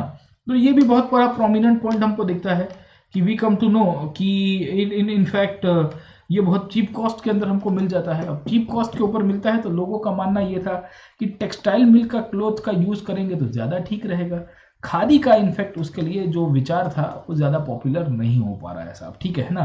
So this is the prime reason कि इनिशियली लोग होश होश में आके खादी को तो पहनेंगे, इनिशियली लोग होश होश में आके खादी को तो पहनेंगे कि ना अब बुक्का काट नाखीशो हमें तो खादी पहनीशु साहब, ठीक है, will where only khadi only. But the problem was कि खादी को इनफैक्ट अफोर्ड करने वाले लोग बहुत ही कम थे। खादी का जो मास प्रोडक्शन है वो पॉसिबल नहीं था साहब, गेटिंग माय पॉइंट है ना। आप कितने हद तक बॉयकॉट करोगे मिल के ऊपर बने हुए कपड़ों का, और इसमें भी अब ज़्यादातर मिल इंडिया के अंदर भी बनने की शुरुआत हो गई थी, समझे आप लोग, ठीक है। इनफैक्ट गांधी जी का एक बहुत इंटरेस्टिंग एक्सपीरियंस मैं बताता हूँ। ये जब गांधी जी भारत का दर्शन कर रहे थे ना, when Gandhi was touring all over the country, तो उस समय की बात है कि गांधी एक बार मदुरई गए होते हैं साहब, है ना, बहुत इंटरेस्टिंगली बताता हूँ। गांधी एक बार मदुरई गए होते हैं, ठीक है। So when Gandhi had went to Madurai, 1920 का दशक है साहब, और ये इनके साथ घूम रहे थे मौलाना क्या कहते हैं अपने, ठीक है, शौकत अली के साथ, ठीक है। तो शौकत अली के साथ जब घूम रहे थे, अली बंधुओं के साथ, तो मदुरई जब पहुंचे ना, तो मदुरई में उन्होंने देखा कि किसान हैं जिनके पास कपड़े ही नहीं हैं। तो गांधी जी ने उनको पूछा कि आप कपड़ा क्यों नहीं पहनते हो, why you are not wearing cloth साहब। तो किसान ने कहा कि सर हमको खादी भी अफोर्ड नहीं होता है, we are not able to wear the khadi clothes. आप जो कह रहे हो ना कुर्ता पैजामा खादी का पहनो, वो भी हमको महंगा पड़ रहा है साहब, है ना। तो गांधी जी उसके बाद इतने बहुत टच हो जाते हैं, ही रियलाइज कि ये तो बहुत गलत चीज़ है साहब, है ना, लोग इतना भी नहीं पहन पा रहे हैं। तो I have no moral authority to wear the cloth, जब तक मेरे भारत के लोग कपड़ा नहीं पहनेंगे तो मेरे पास भी उतनी नैतिक कोई ऐसी सत्ता नहीं है कि मैं भी इस प्रकार का कपड़ा पहनूं। खैर गांधी जी ने इंडियन अटायर पहले से पहनते थे साहब, बट उसके बाद उन्होंने सब कुछ छोड़ दिया। तो फिर उसके बाद एक छोटे सा लंगोट टाइप ऑफ धोती पहनेंगे, और अपना जो अपर बॉडी था उसको तो ड्रेप कर देंगे, is to drape around the upper body साहब, है ना। तो ये सब कंडीशन हमको गांधी जी की दिखेगी। हमको पता चलता है कि गांधी जी ने विदेशी वस्तुओं का काफ़ी सारा बॉयकॉट किया, और जब खादी महंगी लोगों को लग रही थी तो गांधी ने कहा कि हम खादी को भी ज़्यादा नहीं पहनेंगे, कोई बात नहीं, आपके पास कपड़ा आना चाहिए साहब, ठीक है। तो ये बहुत बड़ा इवेंट आपको दिखेगा गांधी की लाइफ के अंदर। खैर जो भी चीज़ें है, हमको पता चली कि जो बॉयकॉट का इंटेंशन था, जो बॉयकॉट का प्रभाव होना चाहिए, वो नहीं हो पाया। एक तो पहला पॉइंट तो ये हो गया साहब। उसके बाद दूसरी पॉइंट हमको क्या पता चल रही है, ब्रिटिश इंस्टीट्यूशंस को शहरों के अंदर इनिशियली बॉयकॉट किया गया। खास करके मैंने आपको बताया कि स्कूल्स को बॉयकॉट किया गया साहब, कॉलेजेस को बॉयकॉट किया गया। अब आप कितनी हद तक बॉयकॉट करोगे, आप समझने की कोशिश करिए कि आप कितनी हद तक बॉयकॉट करोगे। आप स्कूल्स और कॉलेजेस को बॉयकॉट करोगे तो सवाल ये था कि आपके बच्चे कहाँ पढ़ेंगे, eight which place your children will study साहब, है ना। आपके बच्चों के पढ़ने के लिए कोई जगह है, आपके बच्चों को आगे बढ़ाने के लिए कोई जगह है। अब जब बॉयकॉट विदेशी वस्तुओं का किया गया, फॉरेन इनफैक्ट इंस्टीट्यूशंस का, तो डिसाइड किया गया कि हम लोग इंडियन इंस्टीट्यूशंस की स्थापना करेंगे। इंडियन इंस्टीट्यूशंस का मतलब ये है कि हम लोग भारत के लोगों के लिए शिक्षण व्यवस्था बनाएंगे साहब। Will be making the in fact education system for the Indian people. और कैसे इंडियन लोगों के लिए हम लोग एजुकेशन सिस्टम्स बनाएंगे साहब, तो वी विल क्रिएट बॉडीज, हम लोग ऐसी संस्थाएं बनाएंगे जहां भारत के लोगों को एजुकेशन मिल पाए साहब, ठीक है। अब आप देखिए कि उस टाइम पे 8000 से ज़्यादा स्कूल और कॉलेजेस की स्थापना की जाती है। More than 8000 schools and colleges were established under nationalist control. Problem यह था कि ये बहुत धीरे धीरे बन रही थी, रातों रात तो स्कूल बनेगी नहीं, रातों रात तो कॉलेज बनेगी नहीं। आपने विदेशी वस्तुओं का बहिष्कार किया है, आपने विदेशी शिक्षण व्यवस्था का भी बॉयकॉट किया है, बट यहाँ तुरंत का एजुकेशन तो मिलना चाहिए ना साहब। आपने कल उठ के अपने बच्चों को कहा कि आप सरकारी स्कूल में नहीं भेजोगे क्योंकि अंग्रेजों के द्वारा चलाई जाती है। चलिए ठीक है, आपने आपने अपने बच्चों को बोल दिया कि आप गवर्नमेंट स्कूल में नहीं भेजोगे, तो उसके पास ऑल्टरनेटिव है नहीं है साहब, ठीक है ना। तो होता ये है कि ब्रिटिश इंस्टीट्यूशंस में, ब्रिटिश एजुकेशंस में स्कूल्स एंड कॉलेजेस का बॉयकॉट किया गया है। ऑल्टरनेटिव इंडियन इंस्टीट्यूशंस जो बनने चाहिए वो बहुत ही स्लोली उभर के आ रहे हैं। स्लोली का मतलब ये है, हमको पता चलता है कि इनिशियली लोगों ने जोश जोश में आके अपने बच्चों को बोल दिया था कि आप स्कूल कॉलेज नहीं जाओगे। प्रॉब्लम पता चला कि ऑल्टरनेटिव ही नहीं था साहब, समझे कि नहीं समझे, है ना। तो नॉन कोऑपरेशन के अंदर, शहरों के अंदर एक बहुत बड़ा इम्पैक्ट ये मिलता है कि इनिशियली हमारे यहाँ पे जो एजुकेशन बॉयकॉट होना चाहिए वो नहीं हो पाया। खैर इसके बावजूद भी आपको जामिया मिलिया, गुजरात विद्यापीठ, नालंदा विद्यापीठ, काशी विद्यापीठ, ये सब संस्थाओं की स्थापना इसी दौरान की जाएगी। इनफैक्ट गुजरात विद्यापीठ के जो फाउंडिंग थे वो भी गांधी थे। Gandhi was the founder of the Gujarat Vidyapith, cause Gandhi को ये चीज समझ में आ गई थी कि जब तक एजुकेशन को हम लोग कंट्रोल नहीं कर पाएंगे, till the time we are not able to control the education, the British will rule upon us in a very ruthless way, है ना। हमारे ऊपर बहुत बुरी तरह से शासन किया जाएगा, समझे आप लोग, ठीक है। So this is the prime reason. Gandhi कहते हैं कि नहीं नहीं नहीं साहब, हम लोग तो बेसिकली इसका बॉयकॉट करेंगे। Over a period of time teachers and student, जो भी लोग थे, जिन लोग ने इनफैक्ट आंदोलन में भागीदारी ली थी, they started going back to government schools. In fact lawyers, जिन जिन लोगों ने रिजाइन कर दिया था, जिन्होंने कहा था कि आज के बाद हम लोग कोर्ट कचहरी के अंदर भी बॉयकॉट करेंगे, वो सब भी धीरे धीरे धीरे क्या होता है साहब, पार्टिसिपेट करने की शुरुआत करेंगे, ठीक है। तो अब देखिए कि क्या हो रहा है। नॉन कॉपरेशन में इनिशियल मंथ आपके बहुत हाई रहते। एक्चुअली मैं आपको सारी भाषा में समझा देता हूँ कि कोई भी मूवमेंट होता है, मैं आपको मूवमेंट के साथ उसकी एनर्जी को समझाने की कोशिश करूंगा साहब।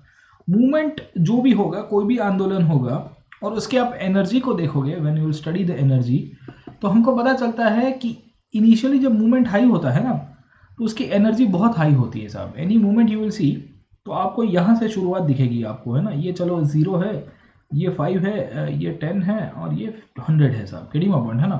तो व्हाट डू वी सी कि नॉन कॉपरेशन के अंदर भी ऐसा हुआ कि इनिशियली इसका जो मूवमेंट है, जब जब आगे चला तो लोगों की एनर्जी 100 के आसपास हो गई, मतलब फुल एनर्जी हो गई साहब, है ना। लोगों ने इतना पार्टिसिपेट किया कि बात मत करिए साहब। ये 100 के आसपास जाते जाते धीरे धीरे धीरे धीरे धीरे इसके अंदर स्टेग्नेशन आएगा। और स्टेग्नेशन ऐसा आएगा कि लोगों की जो एनर्जी है, जैसे जैसे आपका मूवमेंट आगे चलता है, ये पहला दिन है, ये 10वां दिन है, ये 100वां दिन है, और ये 200वां दिन है, या 300वां दिन है साहब।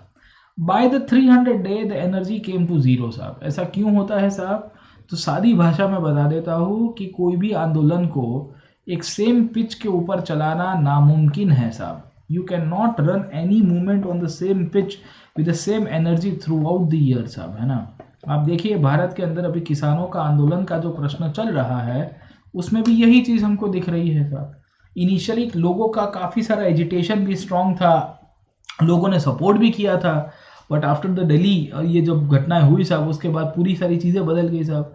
अब एनर्जी बहुत कम है लोगों के अंदर, अब काफ़ी लोग इनफैक्ट इससे नाराज़ भी हुए हैं कि साहब, ठीक है। तो ये चलता रहता है। ये भारत के इतिहास या दुनिया के इतिहास के अंदर आपको हर एक चीज़ दिखेगी। कोई भी आंदोलन आप देखते हो, ये आंदोलन के अंदर आपको प्रोमिनेंस यही चीज़ दिखेगी कि सेम पिच और एनर्जी के साथ ये आंदोलन आप नहीं चला सकते साहब, ठीक है ना।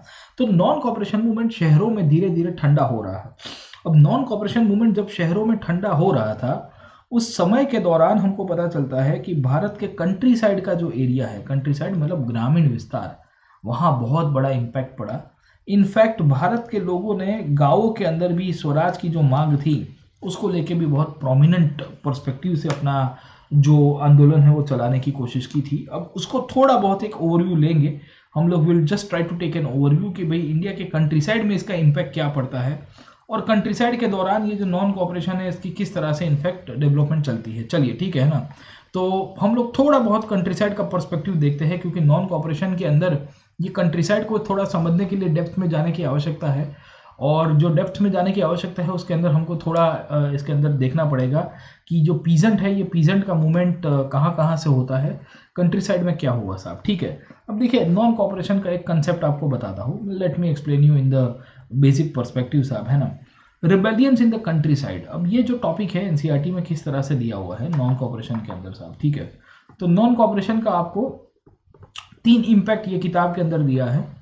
पहला तो टाउन्स के अंदर मैंने आपको बताया कि शहरों में क्या हुआ, शहरों के अंदर स्कूल्स एंड कॉलेजेस का बॉयकॉट का सुरसुरिया हो गया साहब।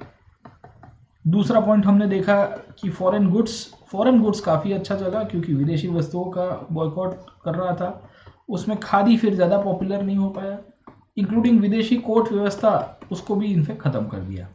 अब आता है कंट्री साइड का मतलब यह है शहरों के बाहर वाला विस्तार साहब, है ना। अब देखिए कि कंट्री साइड में सबसे बड़ा इशू चल रहा था वो था पीजेंट्स का। और पीजेंट्स की जब हम लोग बात करेंगे तो भारत के जो किसान थे, ये किसानों का एक्सप्लॉयटेशन भारत के अलग अलग रीजन्स में अलग अलग प्रथा के द्वारा हो रहा था। तो होता यह है कि नॉन कॉपरेशन मूवमेंट के कारण लोगों को मोटिवेशन मिला, पीपल गॉट मोटिवेटेड कि हमको तूफानी करेंगे साहब। तो इसी के चक्कर में इंडिया के जो पीजेंट्स हुआ करते थे, वो पीजेंट्स को मोबिलाइज करने की बात चलती है साहब। Mobilisation of peasants will take place, ये बहुत इंपॉर्टेंट पार्ट है जो नॉन कॉपरेशन मूवमेंट का एक बहुत इंटीग्रल पोर्शन दिखेगा आपको, ठीक है। मतलब यह है कि भारत में जो पीजेंट अनरेस्ट है, ये पीजेंट अनरेस्ट कब से चल रहा है, यू माइट बी अवेयर साहब। ब्रिटिशर्स ने भारत में जमींदारी सिस्टम लागू की, अगर आपको पता होगा। ब्रिटिशर्स ने भारत के अंदर माहलवारी सिस्टम लागू की, अगर आपको पता होगा। माहलवारी के साथ साथ रैयतवारी जैसे सिस्टम लागू की जाती है। घुमा फिरा के आप देखोगे इंडिया के अंदर कमर्शियल एग्रीकल्चर की शुरुआत होती है, कमर्शियल एग्रीकल्चर की। और कमर्शियल एग्रीकल्चर के साथ साथ जो हाई रेट ऑफ रेवेन्यू था, भारत के किसानों को जो रेंट लिया जाता था, जमीन के ऊपर खेती करने के लिए जो पैसा देना करता था, उसके कारण पीजेंट अनरेस्ट बहुत सालों से था। ये पीजेंट अनरेस्ट की बात करेंगे तो हमको बहुत सारे पीजेंट रिबेलियन दिखेंगे साहब। आप हिस्ट्री के अंदर देखोगे you find multiple rebellions done by the peasant community. इतने सारे बड़ी मात्रा में रिबेलियंस हुए कि बात मत करिए। You will find huge scale rebellions of the peasant community in different parts of the country. ये जो पीजेंट रिबेलियंस हो रहे थे, ये 1800s में भी हुए, 1850s में भी हुए, 1900s में भी हुए और 1920s में भी होंगे साहब, 1920 के दशक में भी होंगे साहब। सवाल यह था कि गांधी जी जब आए और गांधी जी ने चंपारण का इशू उठाया, गांधी जी ने खेड़ा का इशू उठाया, उसके कारण क्या हुआ कि सोसाइटी के अंदर अवेयरनेस हो जाती है साहब, जिसे हम लोग कहते हैं सोसाइटल अवेयरनेस। लोगों को पता चल रहा है कि भाई किसानों का इतना सारा शोषण हो रहा है, इसके कारण सोशल बेस बहुत बढ़ गया था। तो नॉन कॉपरेशन मूवमेंट जब इंडिया में हो रहा है, when the non cooperation movement is going on, सुनिए मेरी बात, when the non cooperation movement is going on, याद रखेगा साहब, इस पीरियड के दौरान, ड्यूरिंग दिस पीरियड साहब, भारत के जो गांवों का एरिया था, विलेजेस का एरिया था, वहां किसान बहुत जागरूक हो चुका था और विलेजेस के अंदर कुछ कुछ लीडरशिप उभर के आई जिन्होंने कहा कि हम लोग सरकार का बहिष्कार करेंगे, सरकार का बॉयकॉट करेंगे और सरकार का नाक में दम कर देगा। उनमें आपको रामचंद्र राजू दिखेंगे साहब, गेटिंग या बाबा रामचंद्र के रूप में पहचानते हैं। तो ये जो पूरा टॉपिक है, इसके ऊपर मैं अभी डेप्थ में नहीं जा रहा हूं क्योंकि it will take around more time साहब, है ना, अभी आधा घंटा और लगा देगा, ठीक है। बट वी सी कि आपको एक लीडर दिखेंगे बाबा रामचंद्र। ये बाबा रामचंद्र ने मेनली अवध वाले रीजन के अंदर साहब बहुत बड़ा आंदोलन चलाया और किसानों को मोटिवेट किया और कहा कि हमको क्या करना चाहिए, क्या नहीं करना चाहिए साहब, केडिंग अपन। वहां से ही हमको अवध किसान सभा के बारे में पता चलेगा। अवध के किसानों को कहा गया कि हम लोग को जो शोषण हो रहा है, खास करके पीजेंट्स के अंदर रेवेन्यू को लेके, किसानों का रेंट के इशू को लेके, उसका सॉल्यूशन लाने की बहुत आवश्यकता है। So this will be creating a big impact, बहुत बड़ी इम्पैक्ट होगी साहब, है ना। ये कैसे इम्पैक्ट होती है, किस तरह से होता है, इनफैक्ट एक बहुत बड़ा रिबेलियन होगा, रंपा रिबेलियन आपको दिखेगा over a period of time. ये किस तरह से होता है उसके ऊपर भी डिस्कस करूंगा साहब, है ना। और रामचंद्र राजू की हम लोग बात करेंगे नेक्स्ट क्लास के अंदर कि इतनी बड़ी इम्पैक्ट हो गई कि जहां अंग्रेजों को बहुत बड़ा फटका भी पड़ता है साहब। तो नॉन कॉपरेशन का पीजेंट के ऊपर इश्यू क्या हुआ, पीजेंट के इश्यूज के ऊपर, उसके ऊपर हम लोग आज नहीं करते हैं, पर आज मैं खाली आपको ओवरव्यू दे के स्टॉप कर रहा हूँ। Just I am just giving you N overview कि होता क्या है एग्जैक्टली और किस तरह से घटनाएं चलती हैं, ठीक है। तो आज यहाँ पे ही कंक्लूड करते हैं। नॉन कॉपरेशन अभी खत्म नहीं हुआ है क्योंकि इट्स 2-2.5 घंटे का टॉपिक है नॉन कॉपरेशन मूवमेंट, और ये तो एनसीईआरटी के अंदर है। आप समझिए कि आप मेरे प्लस के ऊपर आओगे तो पूरा का पूरा पिक्चर समझाऊंगा कि क्या क्या चीज़ें चल रही है, क्या नहीं चल रहा है। ये तो एनसीईआरटी सेंट्रिक ही करा रहा हूँ साहब। आप प्लस में आते हो तो मुझे बहुत सारी रेफरेंस बुक्स के साथ साथ हमारा जो खुद का रिसर्च है वो भी मैटर करता है, उन सब को साथ में करूंगा और एवरीथिंग विल बी कवर्ड साहब, है ना। इनफैक्ट आप प्लस का सब्सक्रिप्शन लेते हो, ऑनेस्टली मैं आपको बताता हूँ, तो आपको मटेरियल्स के रूप में बहुत फायदा मिलेगा क्योंकि मेरी हिस्ट्री के ही 3000 से ज़्यादा स्लाइड्स अवेलेबल हैं for ancient, medieval, modern, art and culture, world history, every subject साहब, है ना। I teach on the slide perspective.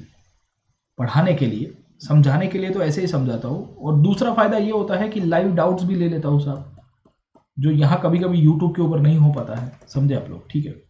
तो फिर से मैं आपको यही सजेस्ट करूंगा कि आप जुड़िए हमारे साथ प्लस के अंदर, और सब्सक्रिप्शन लो तो जीएस और ऑप्शनल का दोनों का साथ में लीजिएगा क्योंकि ऑप्शनल भी अनअकैडमी के ऊपर करवाए जाते हैं, and we have got a good team who teaches the optional subject as well, ठीक है। तो बहुत अच्छे एजुकेटर है जो यहाँ पे ऑप्शनल सब्जेक्ट भी पढ़ाते हैं, तो आप उनके ऑप्शनल क्लासेस को भी अटेंड करिए सो दैट आपको काफ़ी फायदे कारक भी होगा और काफ़ी एडवांटेजेस भी होगा। खैर, जो भी चीज़ है आज हम लोग यहाँ पे कंक्लूड करते हैं। चैप्टर नंबर 2 जो नेशनलिज्म इन इंडिया है उसमें नॉन कॉपरेशन मूवमेंट को हमने आज ऑलमोस्ट इंट्रोड्यूस किया है, ख़त्म करने की कगार के ऊपर है। बाकी कोई टॉपिक छूट गया तो उसको नेक्स्ट क्लास के अंदर भी कंक्लूड करेंगे। Please like, share and subscribe to this platform, and जब सब्सक्रिप्शन ले रहे हो तो ज़रूर से PN live discount code use करिएगा। ये आपका डिस्काउंट कोड है, आपको 10% डिस्काउंट भी देगा।